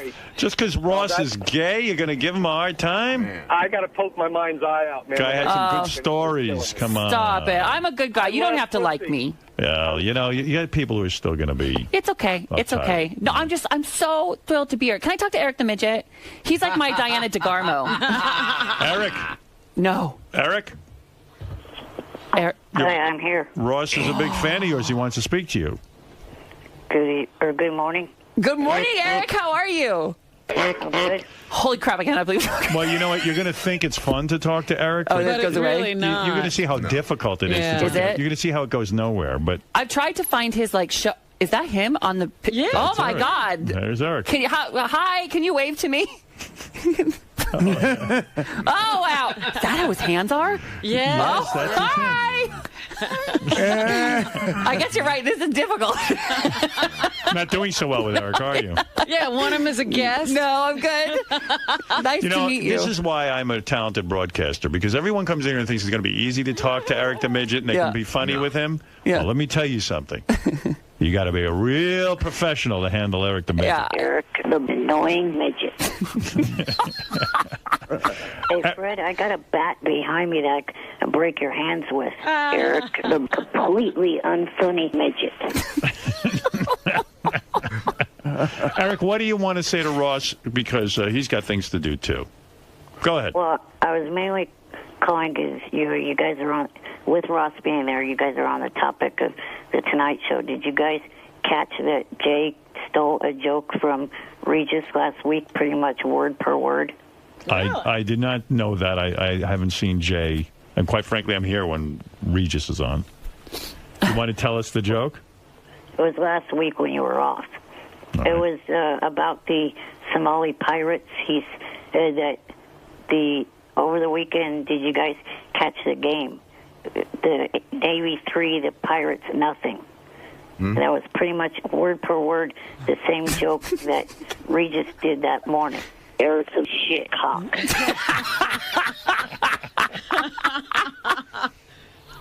Artie, did you know that? No, and I'm going to look into that as soon as I wake up. Get my BlackBerry. Eric, the rude, obnoxious, and annoying midget. All right, Eric. What's Eric with all these jokes lately? I don't know. He's paying attention. Eric, thank you. He's the joke police. Bye, Eric. It's nice to talk to you. Do you believe Eric Robin has joined the joke police? Yeah, he's on the squad. Okay, arrest Jay for stealing from Regis. He's joined the shit joke police. All right, thank you, Eric. I'm going to make you the captain of the joke squad of the joke police. Okay. Would you like that title? Okay. Good. All right, good. Congratulations, Eric. Can he juggle? Can he juggle all these titles at once? The head of the dickheadmidget.com and. By the way, I'm looking at Eric. He's extra pimply today. Are you nervous about something? I have one. That's it. It's you. Right over there. I see it. Yeah. No, you have two. Yeah. You have Where's the other one? He has one on the left side of his nose, and then look to the right. It's a pair. That's why he's wearing a hat. To hide the pimps. Looks like he has another head growing out of his head. That one hurts, huh, Eric? It's okay, Eric. I have one, too. It's okay. I feel like now I want to save him, Howard. Now that I see him, it's so real. Yeah, he's real, all right. He's the real deal. He's not savable. He's not. No, in many ways. He's not shaving. Neither are you, because fat-ass loser. Oh, dear. Well, let me tell you something. Did you see my face? Oh, I thought he was talking to me. No, he's talking to Artie. No. Artie, I'm sorry. That's don't worry about it. I can deal with it. Okay. Eric's got a big zit. Yeah. He's not shaving. Is it because of the zit? I like it when you don't It's very shave. like, it's a cool Hollywood look. You know who you look like when you don't shave? Like, who's that actor who always walks around with a scruff on his face? I'm trying to think. Johnson? Don Johnson. That's right. Yeah, how'd you know? That's who I'm thinking about. Don Johnson. You guys are in sync. God, there goes like a million. You could have It looks like chosen. Don's Johnson. Eric, anyone ever say you look like Don Johnson? Remember he used to wear the scruff and it became very popular in the, I believe, in the 80s. Yeah. Right. Yeah. Yeah, I used to watch his Miami two Vice. shows, Miami Vice and also the other one, Nash Bridges. Are you trying to emulate him with this look? No. That's your music. There's your music. All right, thank you, Eric. Bye. Keep the scruff going. Yeah, I wonder how long you could grow it. Oh, he can grow it all right. Like a full beard. Let's go to Mike. Mike, you're on the air. Hey now. Hey, Mike. How you doing, guys? All Hey, right. I just wanted to say I've never heard Ross before, but his laugh is infectious. The guy is funny as hell. A nice one? Yes. Oh, God, that's nice. People like you. I gave myself a whole pep talk before coming in here. Like, you you're go. still good no matter what they say about you. Bob, you're on the air in Smithtown, New York. Hey, how you doing? Hey, Bob. I just want to say I'm no homo, but there's one funny fig. Very nice. God. You're a funny fag. You can't get any nicer than that. I'm going to buy that domain name, funnyfag.com. That's a real Howard Stern show. Welcome. I own that. Makes you want to kill yourself. I own that domain. You do? Okay, yeah, we'll I'll talk. sell it. We already own Funny Fag. You're not getting that. Megan, go ahead. You're on the air. Hey now. Hey now. Ross, you're adorable. I love you. Oh, Meg, thank you so much. You're going out on a high note. Are you only picking the nice ones? Are you skipping the mean ones? No, believe me, I don't skip anything. anything. You don't skip any? Okay, I take good. what I get. That's nice. Thank you, guys. This is a... I can be a real bitch. You're great. Oh, thank you. Thank you, Megan. All right, Ross, let me tell you something. Yeah. It was a pleasure to have you on the show. Thank a lot you. of fun. We had a good time with you. You can check out Ross Mathews' web talk show at theinsider.com/dish. I even see his show. He sometimes gives away things. He's generous. It's really fun. We want people to be able to get Hollywood. You know, people live in shitty little towns all over, and this is just an excuse to have fun and maybe reach out and touch Hollywood a bit. I wish you luck with it. You seem like a real nice guy. Thank you. And this was such an honor to be here. I can't even tell you. And to read Ross's blog, go to helloross.com. An honor to have you. Pleasure to meet you. Thank you. You look great. really are getting thinner and thinner. Yeah, you look amazing. You're almost, Thank you. You're almost not there. I'm almost not there. I'm going to start colonics. There you go. Not gonna do it. All right, bye everybody. Thank you. Hi, nice to meet you. Hi. How are you? How'd it go, man? It went great. I mean, it was like surreal. I feel like I was just like, listen, I had dreams last night before I couldn't sleep, right? And I just kept picturing how it might be, and I feel like that it was still a dream, except now I don't have diarrhea. You feel all better? I feel better. Like I suddenly don't have to go anymore. No, you finally got to talk to Eric the Midget. You were saying that was... That was harder than I thought, talking to Eric the Midget. Yeah, it's not easy, man. It's not easy. It's disappointing?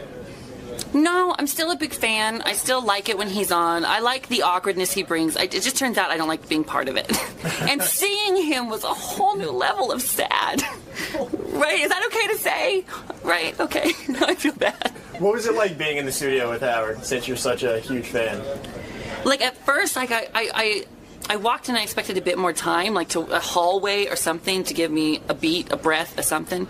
And then all of a sudden, boom, they're right there. And it's thrown right into it. Thrown right into it. There's, you know, first I saw Robin, and I'm like, oh my God, that's Robin. And then I turn and I see Howard, and it's just on. And I felt like it wasn't happening, and then suddenly it just felt very comfortable and normal. Howard's really good. He just, like, he looks you in the eye. He never really looks down at his notes. He knows where he's going. He's just the best. Howard's the best. And I feel like I'm a better broadcaster after sitting in that room with him for, 20 minutes, you know? So you learned a little something. I learned a lot.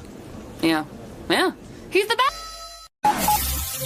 This is the best of the wrap-up show. A recap and behind-the-scenes look with John High and Gary Dell'Abate.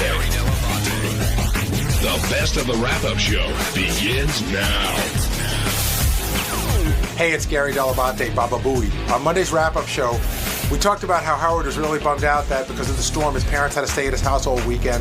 And Scott DePace and I sort of sympathized with him about what it's like to have relatives overstay their welcome. Here's what happened.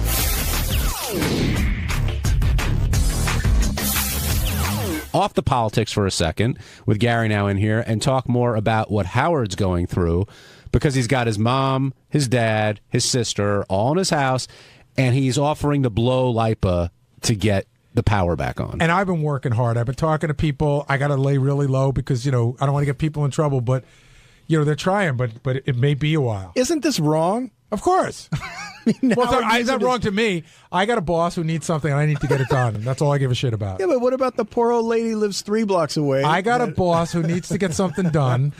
So if somebody comes to fix something at your house, but your neighbor needs it more, are you going to send them their way and wait your turn? No, but if my neighbor was scheduled to get it done and I can somehow use influence to get it done at my house first, that's wrong.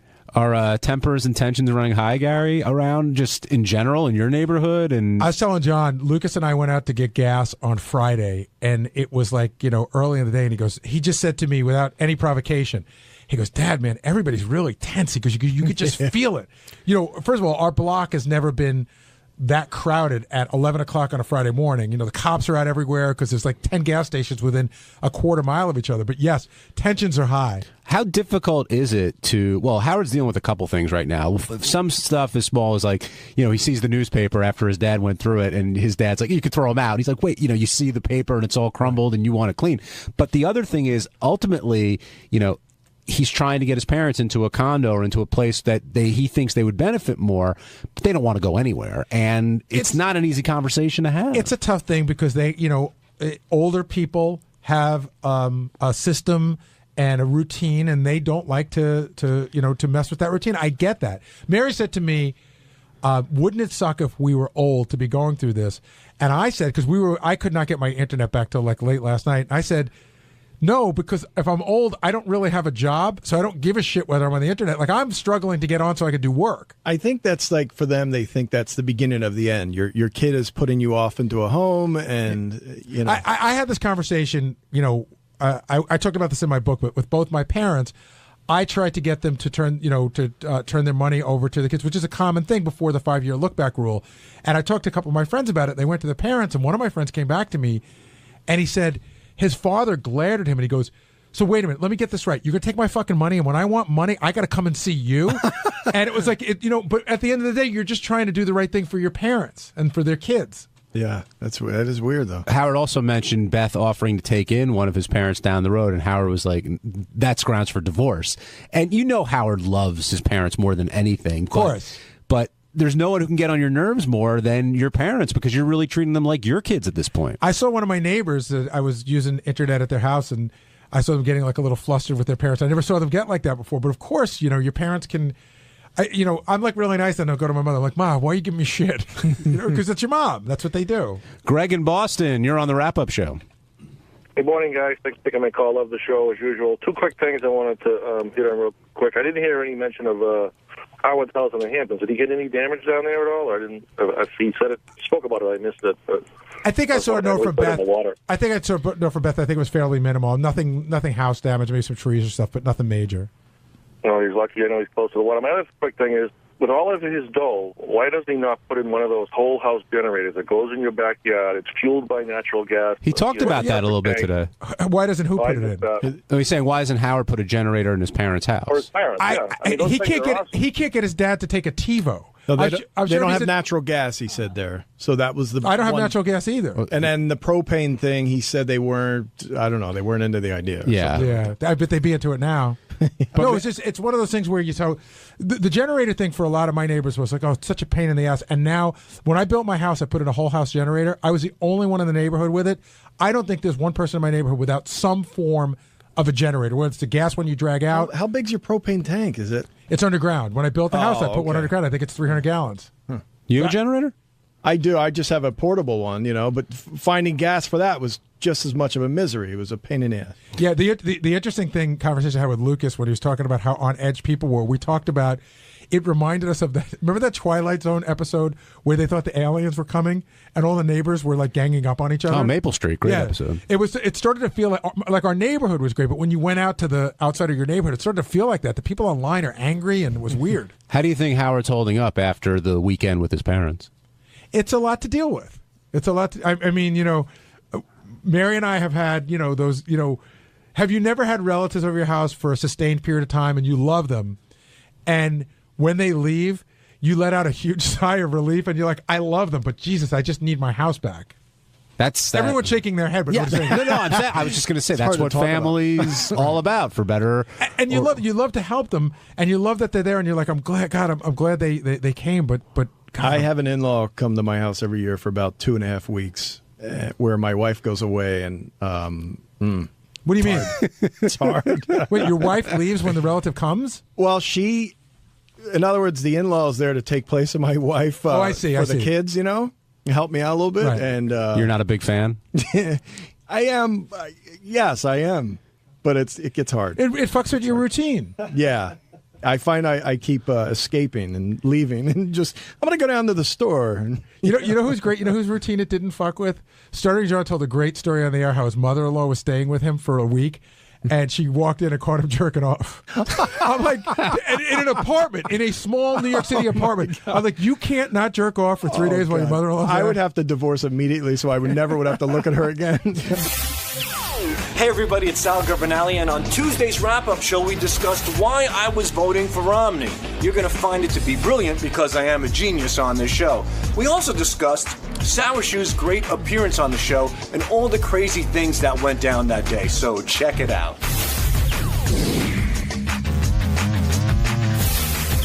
Sal Governale now joining us on the wrap-up show, along with Sour Shoes and Ronnie. And as I'm reading that ad, Sour comes over and starts taking stuff out of this lunchbox and giving it to Sal. Sal, what did he give you? He just gave me a whole shitload of Kiss cassettes.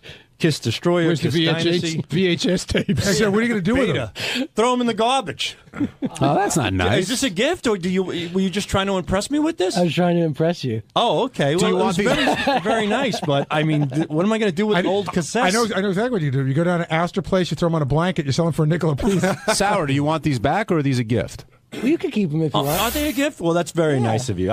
You know what the fun thing is? They smell.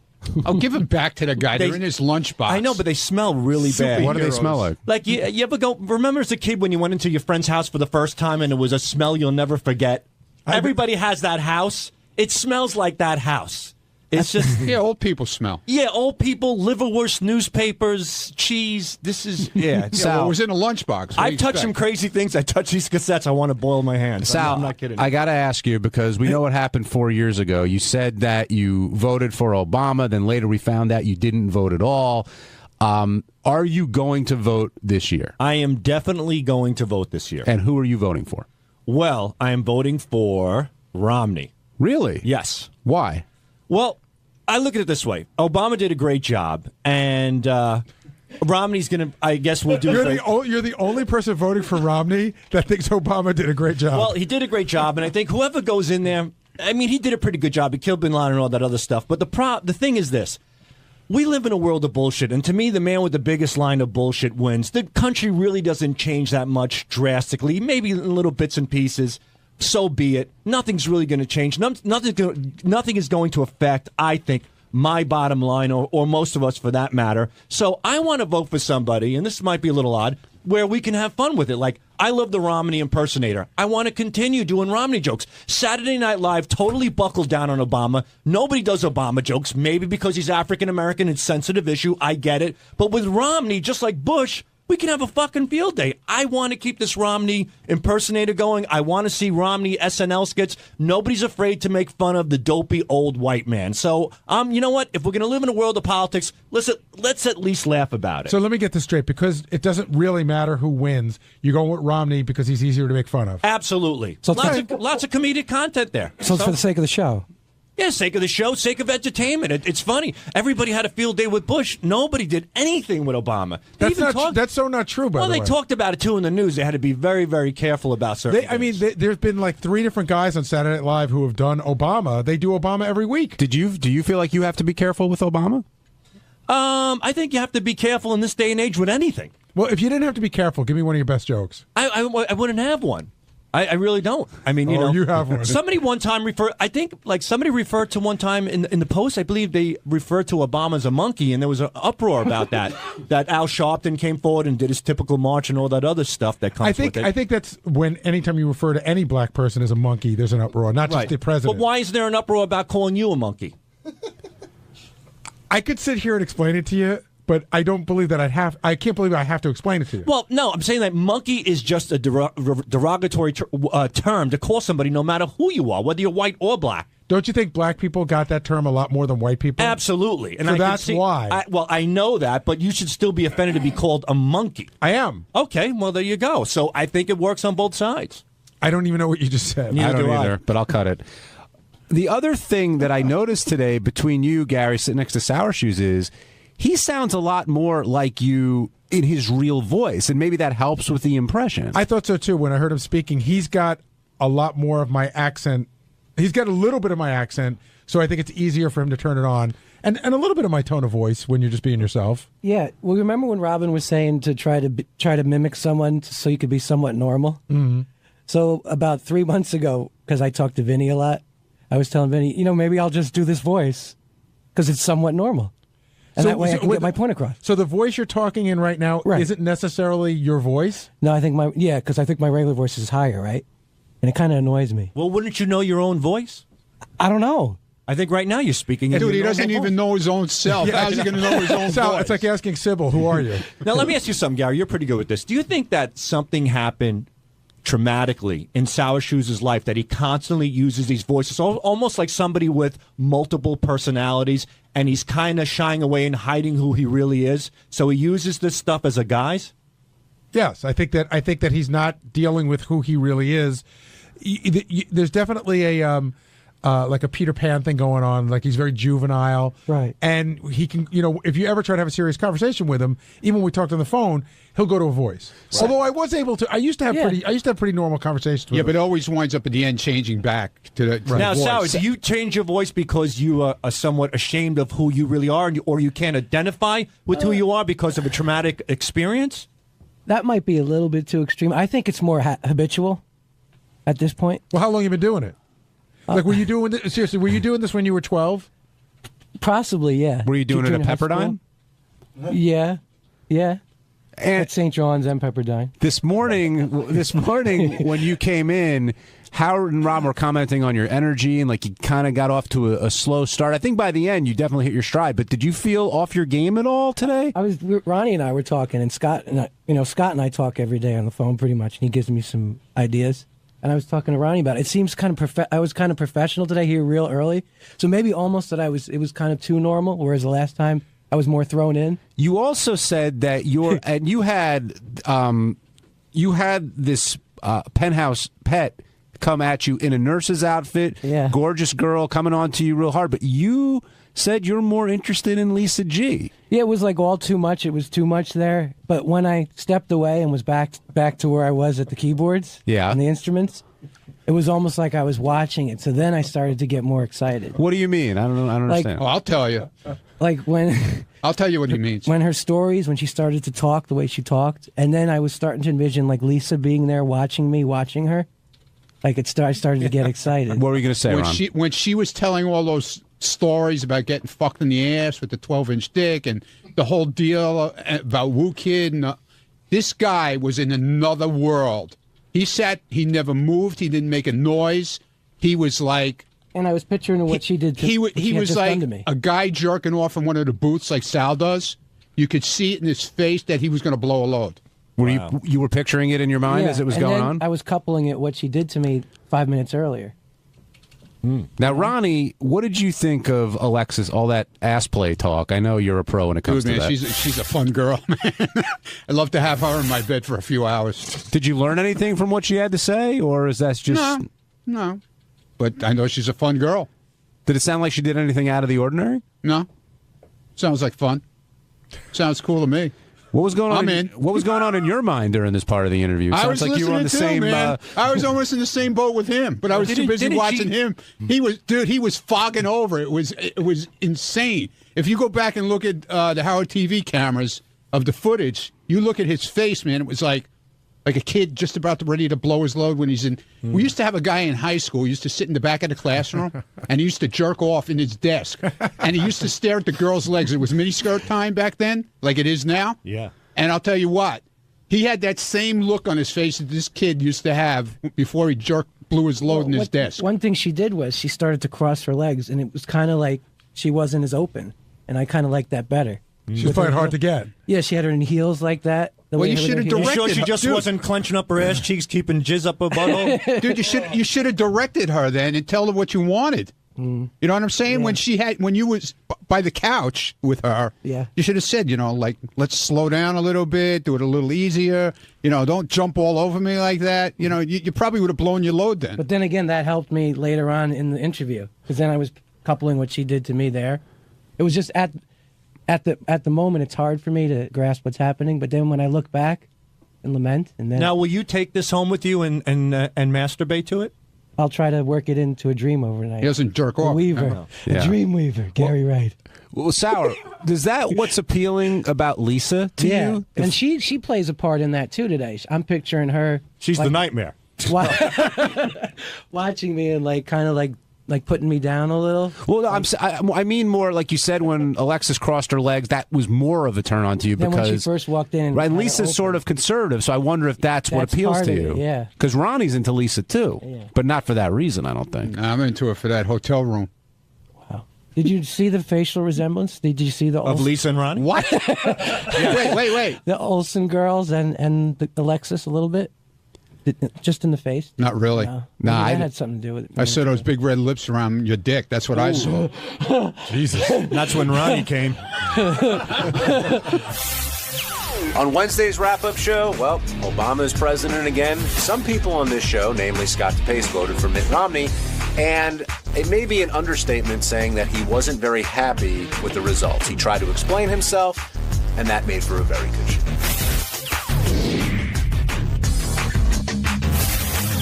How late did you guys stay up for the election results last night? 10:30. I stayed up till 10:30. I was fairly confident when I went to bed. You know, it's those TV stations. They have to keep you hooked in. So at 9:10, they're like, "Oh, this is going to go all night. You can't let go." And then by 9:45, it had completely changed. It looked like it wasn't going to be as close an election. But yeah, about 10:30. Yeah, I went to bed a little before 10, and I had a feeling the way it was going to turn out. How about you, Will? 8:15. Oh, that's your usual bedtime. Yeah. No, I'm not staying up for that. You know what? The answer's still going to be the same in the morning. I did get up this morning, and I keep an iPad on my vanity, and while I brush my teeth, I sort of just look at the headlines, and I was so afraid. When you play fantasy football and you're way ahead and you have to go to bed, you get up the next day, and then somebody scored a shitload of points in the second half. I was so afraid that it was going to be, Romney won Florida, Ohio, and this and that. And I was like, holy shit. Yeah, I don't want to get too political here on this show, but Will and I were talking a little bit, and I mean, the Republican Party, this is it. Clearly, they're not going to be able to carry an election without having some support of different groups, and there's going to be a split, or something's got to happen. Well, you put it a much better way. Somebody said DePace is the last of a dying breed. An older white guy. There's lots of white people, and they're getting older, but I think their attitudes are changing, and there's much more diversity in this country. This country isn't getting whiter; it's getting more diverse. I didn't see Scott. How was he today? Not happy. He was pissy. We made a bet. We made like $100 bet on the election 2 years ago, actually. And, I won today, and he threw the money on the ground. He's like, go pick it up, boy. It was like the end of... Fuck you. I'm not picking up your fucking... It was like the end of 8 Mile. He came in and just dropped exactly. It was just like, I'm not going to grovel in front of you. So he's not ready to embrace the country and move on after... No, he'll be angry as ever, and we'll have to listen to his obnoxious rants every day. Yeah, the thing that I don't understand with him especially, which Howard sort of addressed today, is, and I even tweeted this out the other day, it's like, listen, of course I'm voting for Obama. If Romney wins, he's my president. He's president of the United States, and I'll give him every opportunity until it doesn't work. But this is like, DePace already, that's it. The next 4 years are a wash. I don't support him. We're going to do everything we can to stop him. How are you going to get anything done? An angry Scott DePace now joining us. Before you guys start crowing too much, Republican Party is not dead. We're not crowing. Just in case. Oh, yeah, you're going, the Republican Party is dead. All white guys. 48% of the country voted like me. It wasn't a big deal. But it's that very close, Gary. I'm saying that if you brought more diversity to the party, you think you'd have a better chance of winning? Well, we don't buy votes.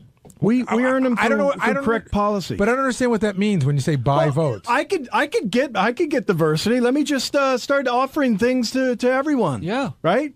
Somewhat. Yeah. Oh my God. Wait. Hold on. Just like I said. You mean be told inclusive? Will this before. Be inclusive? No, that's not inclusive. I told Will this before. In my high school, the guy was running for president, and he said, "All right, you vote for me. I'm going to get you a free day off of school."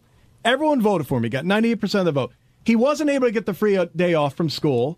That is the most ridiculous example ever. It's a great analogy because basically Romney was right talking about the 47%. It's not exactly accurate, but when you're giving away things to all these people... Yeah, Army vets, all those suckers. But see, suckers again, off the system. I'm not saying Sponges. it's exactly... Hold on. I'm just Old simply... people. Hold on, guys. Hold on. Scott.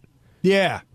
You look like you want to punch somebody I do. right now. I do. Why? Why are you... What's angering you? It was it's just...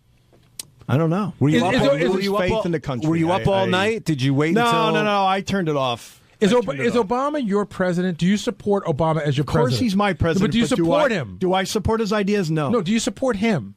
In other words, if he tries to get... What, I'm a jockstrap? What do you mean? Support his balls? No, I don't support his policies. But you couldn't even give him credit for doing the right thing during the hurricane. Even that bothers you. More than anything there, I'm putting out the hypocrisy. That when Katrina hit, the media was all over Bush like he had just he created the damn hurricane. Now with this thing, it's Obama gets his ass lathered, and it's his bullshit. But you understand it's bullshit. It's no better now. Do you understand that and that's 4 years after the fact. You understand the grief that they gave George Bush was that he was slow to deal with the hurricane. That's because he didn't land on the ground. He flew over. That was a big fucking thing. No, but he was slow to deal with it. People were on their roofs. They had to first get people into safe. It wasn't easy. It wasn't the same fucking thing. But again, I don't want to fight. It's not something to yell about. Every time I bring up something about Obama, you go, well, you did this, you did that. I'm saying, did Obama do a good job? This is the most minuscule. I'm telling you, no. I don't. Listen. Then you don't support him. And you might as well be honest and say it. You might as well say there's nothing he can do that I will like. I don't understand except what that you means, want. support him. Do I wish the country is on a correct? Yes. If that's what you mean by support, yes. I want the country to do better. I want unemployment to go down. Is there any idea? But do I believe that his ideas are going to get us there? No. Scott, and I'm pissed off the country would vote for a guy after these last 4 years have been so shit. So what you're saying? Hold on, just listen. So what you're saying is, Teddy, keep your comments to yourself. No, what you're saying is, for the next 4 years, you will support anything that will stop or hinder Obama from getting any of his ideas done. Because that's sort of what I'm not in Congress, Gary. I'm not going to. But you will support people in Congress that will do that. Absolutely. If someone says we want to create, for example, another Obamacare, yeah, I support them. Hey, by the way, I meant to ask you, how has Obamacare affected you specifically? Okay, so far it is not enacted yet, but it starts this year. Well, sure. Okay. There's very few provisions have been enacted so far. So how is it going to hurt you? I want to know. It is going to hurt me in thousands of ways. One, I think it's going to hurt this whole country with. I didn't ask. I'm talking about you, Scott DePace. How is it going to hurt you, Scott DePace? Allow me to tell you how the economy works. When the whole economy I asked about goes you, down, it's that a very affects simple me, question. Gary. No, I'm answering you. You won't listen to me. If the economy is bad everywhere, I understand that. I get affected. I'll take that into account, but specifically Obamacare. Next, there are tax increases. How is it going to affect you on a very personal level, specifically, not as a whole country? Telling you, and you're not listening. Open your fucking ears. There are tax increases. I don't believe there's tax increases for you. That's right. I don't want to get too wonky. Yes, with it, there are. No, there aren't. Yes, there are. No, there aren't. Yes, there are. Well, I don't know what you're fucking talking about. Yes, I do know what I'm talking about. I can tell you exactly what it is, but I don't think it's very interesting to the crowd. I'll prove this it to audience. you later. You lost. Shut up. I find that when anyone yells about Obamacare and you ask them how it affects them personally, they can't answer the question. And lastly, I believe that there's an underlying thing to this whole thing where when people do not have to support themselves, when people do not have to be responsible, that's a bad issue. When you can start force feeding people and giving them their own policies, instead they go out buy their fucking iPhones and their cars and whatever the fuck else they want to buy. It's not a very sexy purchase buying insurance. Instead, they buy the other shit. And when you do that, that's a bad thing. Lastly, but you still haven't answered the question. Lastly, Gary, if you're not understanding how this applies to me, and then lastly, I believe how is it going to come out of your pocket specifically? I told you taxes. Lastly, I believe that overall the government, when you get control of people's health care, you're going to start putting all sorts of legislations on top of them, just like things like Bloomberg and his salt thing with his soda ban. But again, you're guessing. Once the government, you're guessing. No, I'm smart enough to know. Once the government is in control of our insurance policy, they're going to do things like Will agrees with, that if you're too heavy, they're going to tax you more. If I smoke cigars, I'm going to have to pay more. And it's going to be a slippery slope where when the government is in charge of us... Republicans love to use that broccoli example, like they're going to, everyone's going to be forced to eat broccoli, but it's ridiculous. I want to let the record show that he has not answered the question. I've answered it. He has not. Taxes. Do you feel taxes? Do you taxes? But it hasn't happened. Your answer is taxes. I told you it doesn't start until next year. Scott. It starts this year, and then next year's taxes will be on there. Scott. Over here. That is accurate. Scott. There are parts of the program that are already in place. Absolutely. Right now. But the taxes haven't been implemented You can stay on your parents' insurance until you're 26 years old, right? But the taxes have not been implemented yet. Taxes. That's first. The taxes have not been implemented. Everybody yet. shut up. Give John the show back. Hold on. Give John the show back. Scott, simple question. You lost. Do you think that when Christie took that picture with Obama, that the election was basically over at that point? Do you think it had that much of an effect? No, I don't think it. So why didn't Romney win?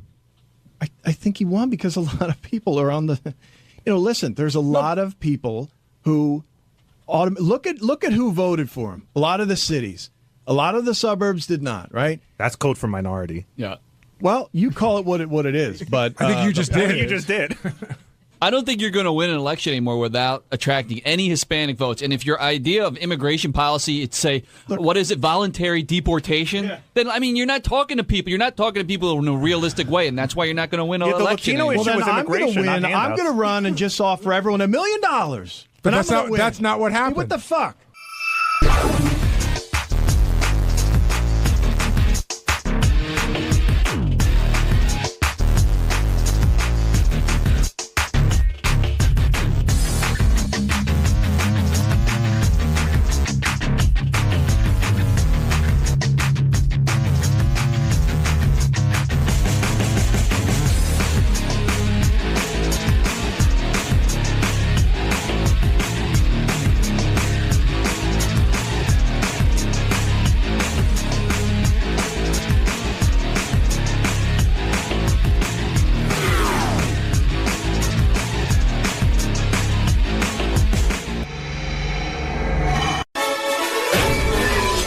This is a Howard TV original production.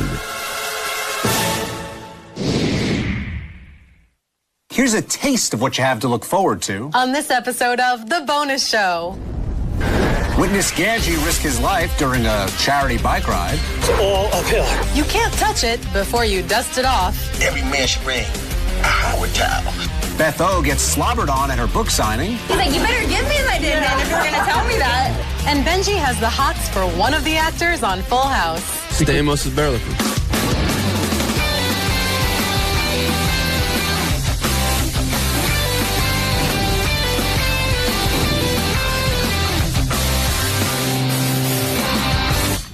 Hello, Stern fans, and welcome to The Bonus Show, a weekly update of all the great behind-the-scenes moments you can't see anywhere else. I'm Rachel Fine. And I'm John Hine. Thanks, Snook.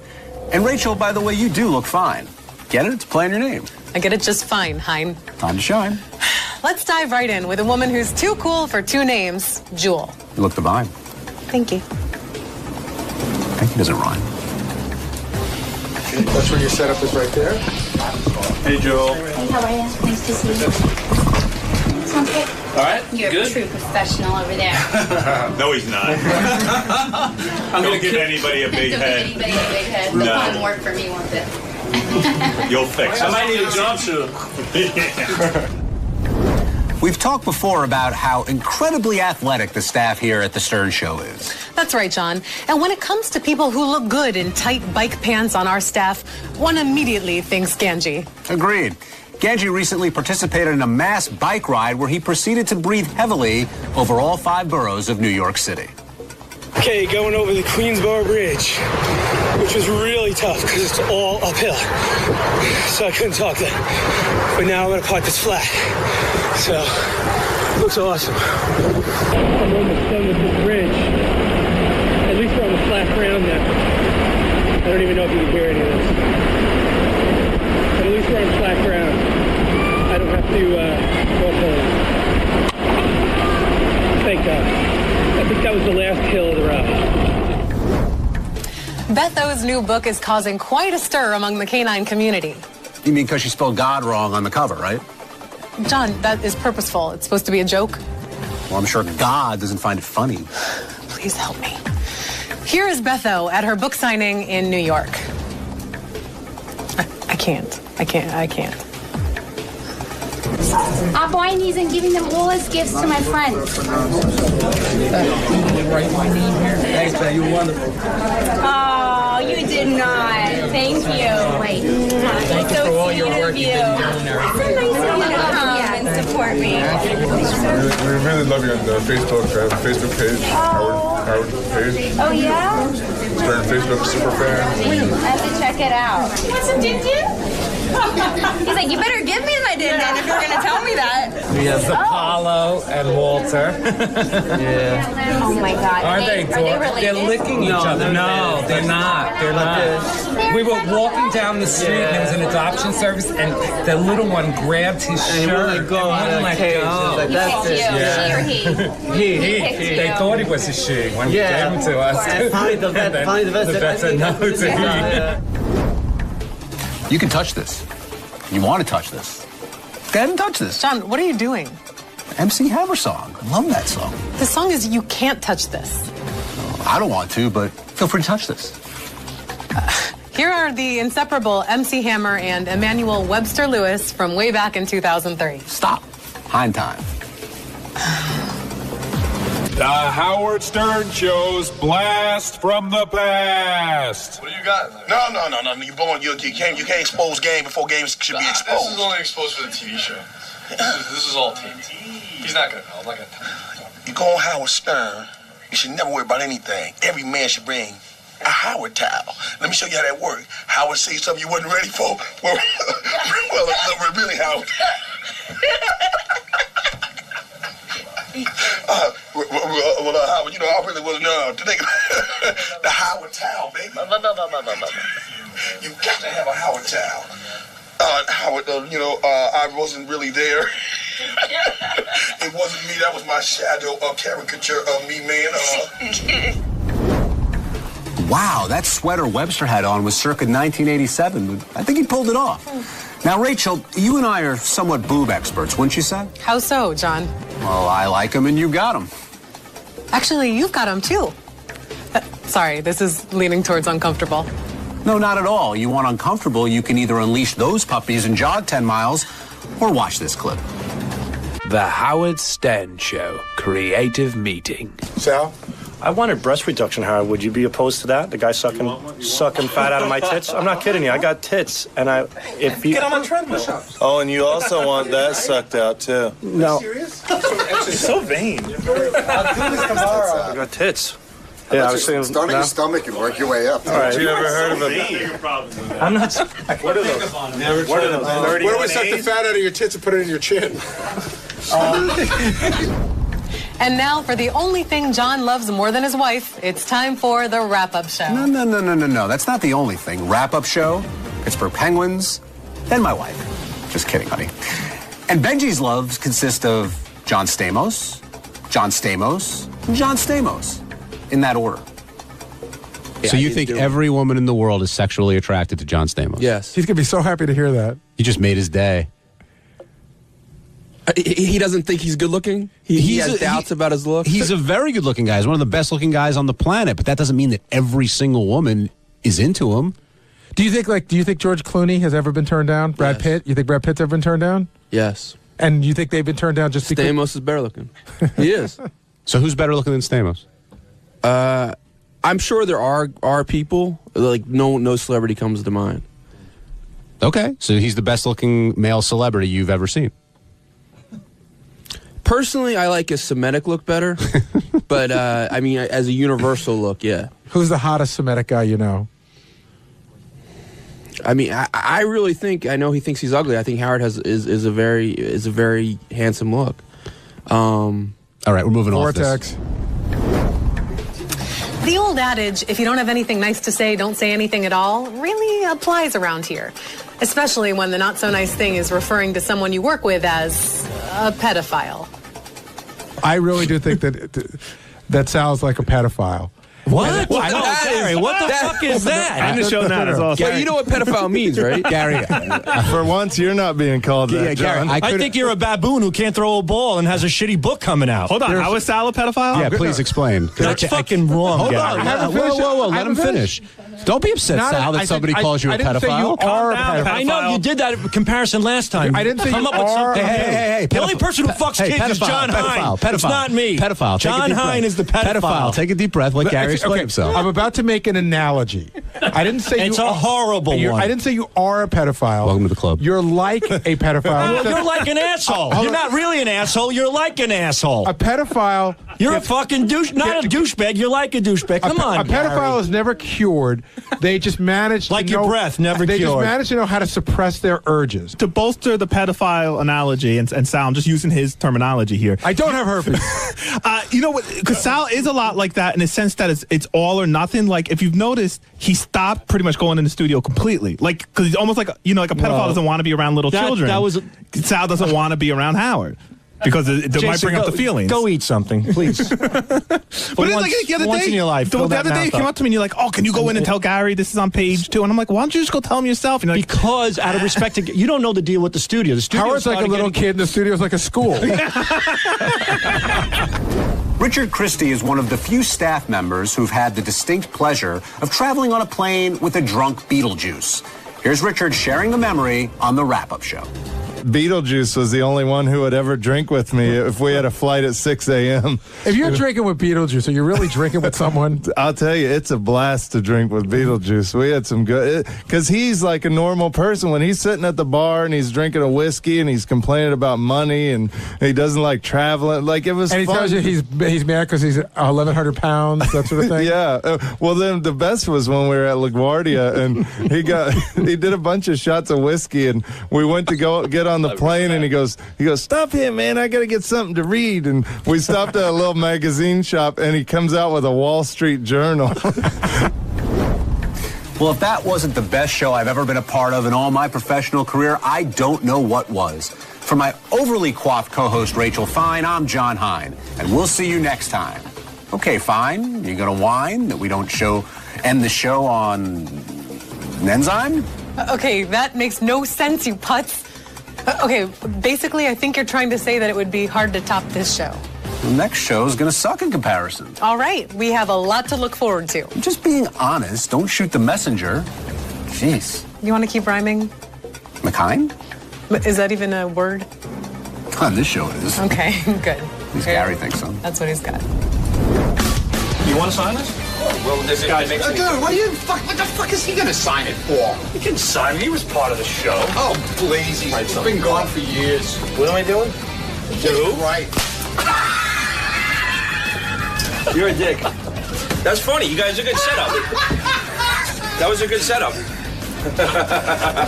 Fantastic. To who? No, to who? That was good, Ronnie. I'm impressed on your improvisational skills. Dude, I'm an actor now. Oh, you're an actor. I'm way ahead of you, handsome. man. That was great, dude. That was good, girl. I should have known better, but hey, you got me. That was great.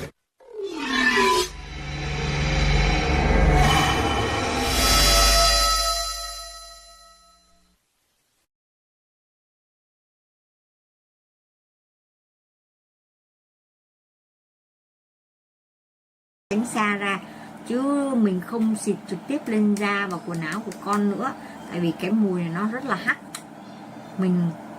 Nó là một cái loại hoa, nó là một cái kiểu cái loại hoa gì ấy, nhưng mà mình cảm thấy ngửi mùi nó khó chịu thôi, nhưng mà chồng mình thì lại bảo là mùi này nó lại thơm. Tại vì cái này là cảm nhận của mỗi một người mà, cảm nhận cá nhân của mỗi một người, không phải là tại vì ở bên Đức thì sản phẩm này được bán rất là chạy nha các bạn nhé. Sản phẩm này được bán rất là chạy của bên Đức luôn, rất là nhiều. Hầu như các bạn để ý, các bà mẹ nào đi ra đường á đều mang theo cái này trong túi để xịt cho con, để chống muỗi. Nhưng mà với cá nhân của mình thì mình không ưng cái mùi này lắm, tại vì mình có một loại chai xịt chống muỗi cho con trên body mà nó thơm hơn nó rất là nhiều, chứ nó cũng không có mùi hắc như này đó các bạn ạ. Mình tìm hiểu sâu hơn về sản phẩm nhé. Với thành phần tự nhiên này, không màu, không cồn, không màu, không cồn, được kiểm nghiệm trên da và không gây kích ứng, bảo vệ bé yêu của bạn chống lại muỗi và côn trùng đốt. Bé sẽ được bảo vệ an toàn trong suốt 8 tiếng sau khi xịt. Khi bạn có thể hoàn toàn an tâm khi đem con về đến nhà trẻ, đi du lịch hay những nơi có nhiều cây cối, nhiều muỗi.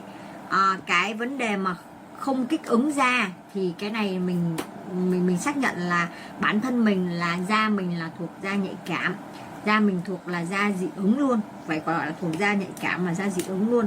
Nhưng mà khi mình xịt trực tiếp lên da của mình ấy các bạn ạ, đây mình xịt cho các bạn đấy, cái tia của nó khi mà xịt nhá, cái tia của nó rất là nhiều, nó đọng lại nước trên da luôn, nhưng mà mình vẫn không ưng được cái mùi các bạn ạ. Dù là chồng mình bảo cái mùi này rất là thơm, nhưng mà mình lại không ưng cái mùi này cho lắm. Nó giống như mùi kiểu mùi gọi là cái mùi gì nhỉ, hắc tử hay cái gì đấy, nó cũng hơi bị nồng đó nên mình không ưng thôi. Nhưng mà khi mình đi thì khi mà mình đi những chỗ mà kiểu đi chơi mà có cây cối nhiều, thật sự mình vẫn mang chai em này đi rồi mình xịt xung quanh chỗ con mình. Còn trên da con mình thì mình sẽ bên quần áo mình sẽ xịt một loại khác đó các bạn ạ. Tại vì phòng hơn chống, mà tại vì muỗi khi mà nó đốt nhiều quá nó sẽ gây xuất huyết rất là hại đến bé, nên là mình sẽ phòng hơn là mình chữa. Đó, đúng là cái này nó khi mà xịt lên da, bản thân mình cũng hay bị muỗi đốt mà, thì mình có xịt lên da thì mình không hề bị cái kích ứng là bị ngứa, hay là ví dụ những cái mà sản phẩm mà nó bị kích ứng da, khi mà mình xịt lên xong nhé, thì tầm 10-15 phút sau thôi bắt đầu ngồi gãi như vậy này, gãi như gãi ghẹn các bạn ạ. Beo sợ lắm, nên là thành ra là em ơi, tự nhiên mình gãi là mình ra mình bị xước. Nên là thành ra là cái sản phẩm này khi xịt lên da của bé khi lúc trước thì mình có xịt lên da của con mình, mình thử nghiệm trên da của mình trước, tại vì da của mình là da dị ứng mà. Khi mình xịt lên mình thấy không có phản ứng gì thì bắt đầu mình xịt lên quần áo và xịt lên da của con, thì mình cũng quan sát thì bé cũng không bị hiện tượng là bị mẩn ngứa hay gì cả, nó khá là ok. Và lần đầu mình sử dụng khi mà mình về quê ở đấy nó rất là nhiều cây cối trồng rất là nhiều, thì trộm vía là bé không hề bị muỗi đốt, dù là chồng mình này hay là con gái lớn của mình không xịt thì vẫn bị muỗi đốt nhá. Tại vì nhóm máu O là nhóm máu mà nó hút muỗi rất là cao, mà trộm vía là không bị muỗi đốt. Mình cũng nghĩ là cái này nó khá là hiệu quả và nó đuổi muỗi. Họ bảo là 8 tiếng nhưng mà mình thấy là 6 tiếng hoặc 5 tiếng là mình đã phải xịt lại cho con rồi, tại vì lúc đấy mình đã không còn ngửi thấy cái mùi này, nó không còn thoang thoảng trên da nữa các bạn ạ. Mình cảm thấy nó bay mùi khá là nhanh, nên thành ra là 5 tiếng là mình phải xịt lại trên quần áo cho con, để cho tại vì khi mà mình đi lại nhiều hoặc là người này bế người kia bế thì nó đã gần như bay mất cái mùi trên quần áo và trên da rồi, nên là mình chủ động xịt lại sớm để cho nó không bị muỗi đốt. Đó, mình thấy sản phẩm này nó cũng khá ok. Nếu mà cái tính năng mà đuổi muỗi hoặc là côn trùng ấy, mình thấy ok nha, nhưng mà chỉ là mình không ưng cái mùi thôi, chứ còn em này rất là chuẩn của chỉnh đấy. Nếu mà chấm điểm trừ cái mùi ra là 10/10, còn trừ cái mùi đi là còn lại 9/10.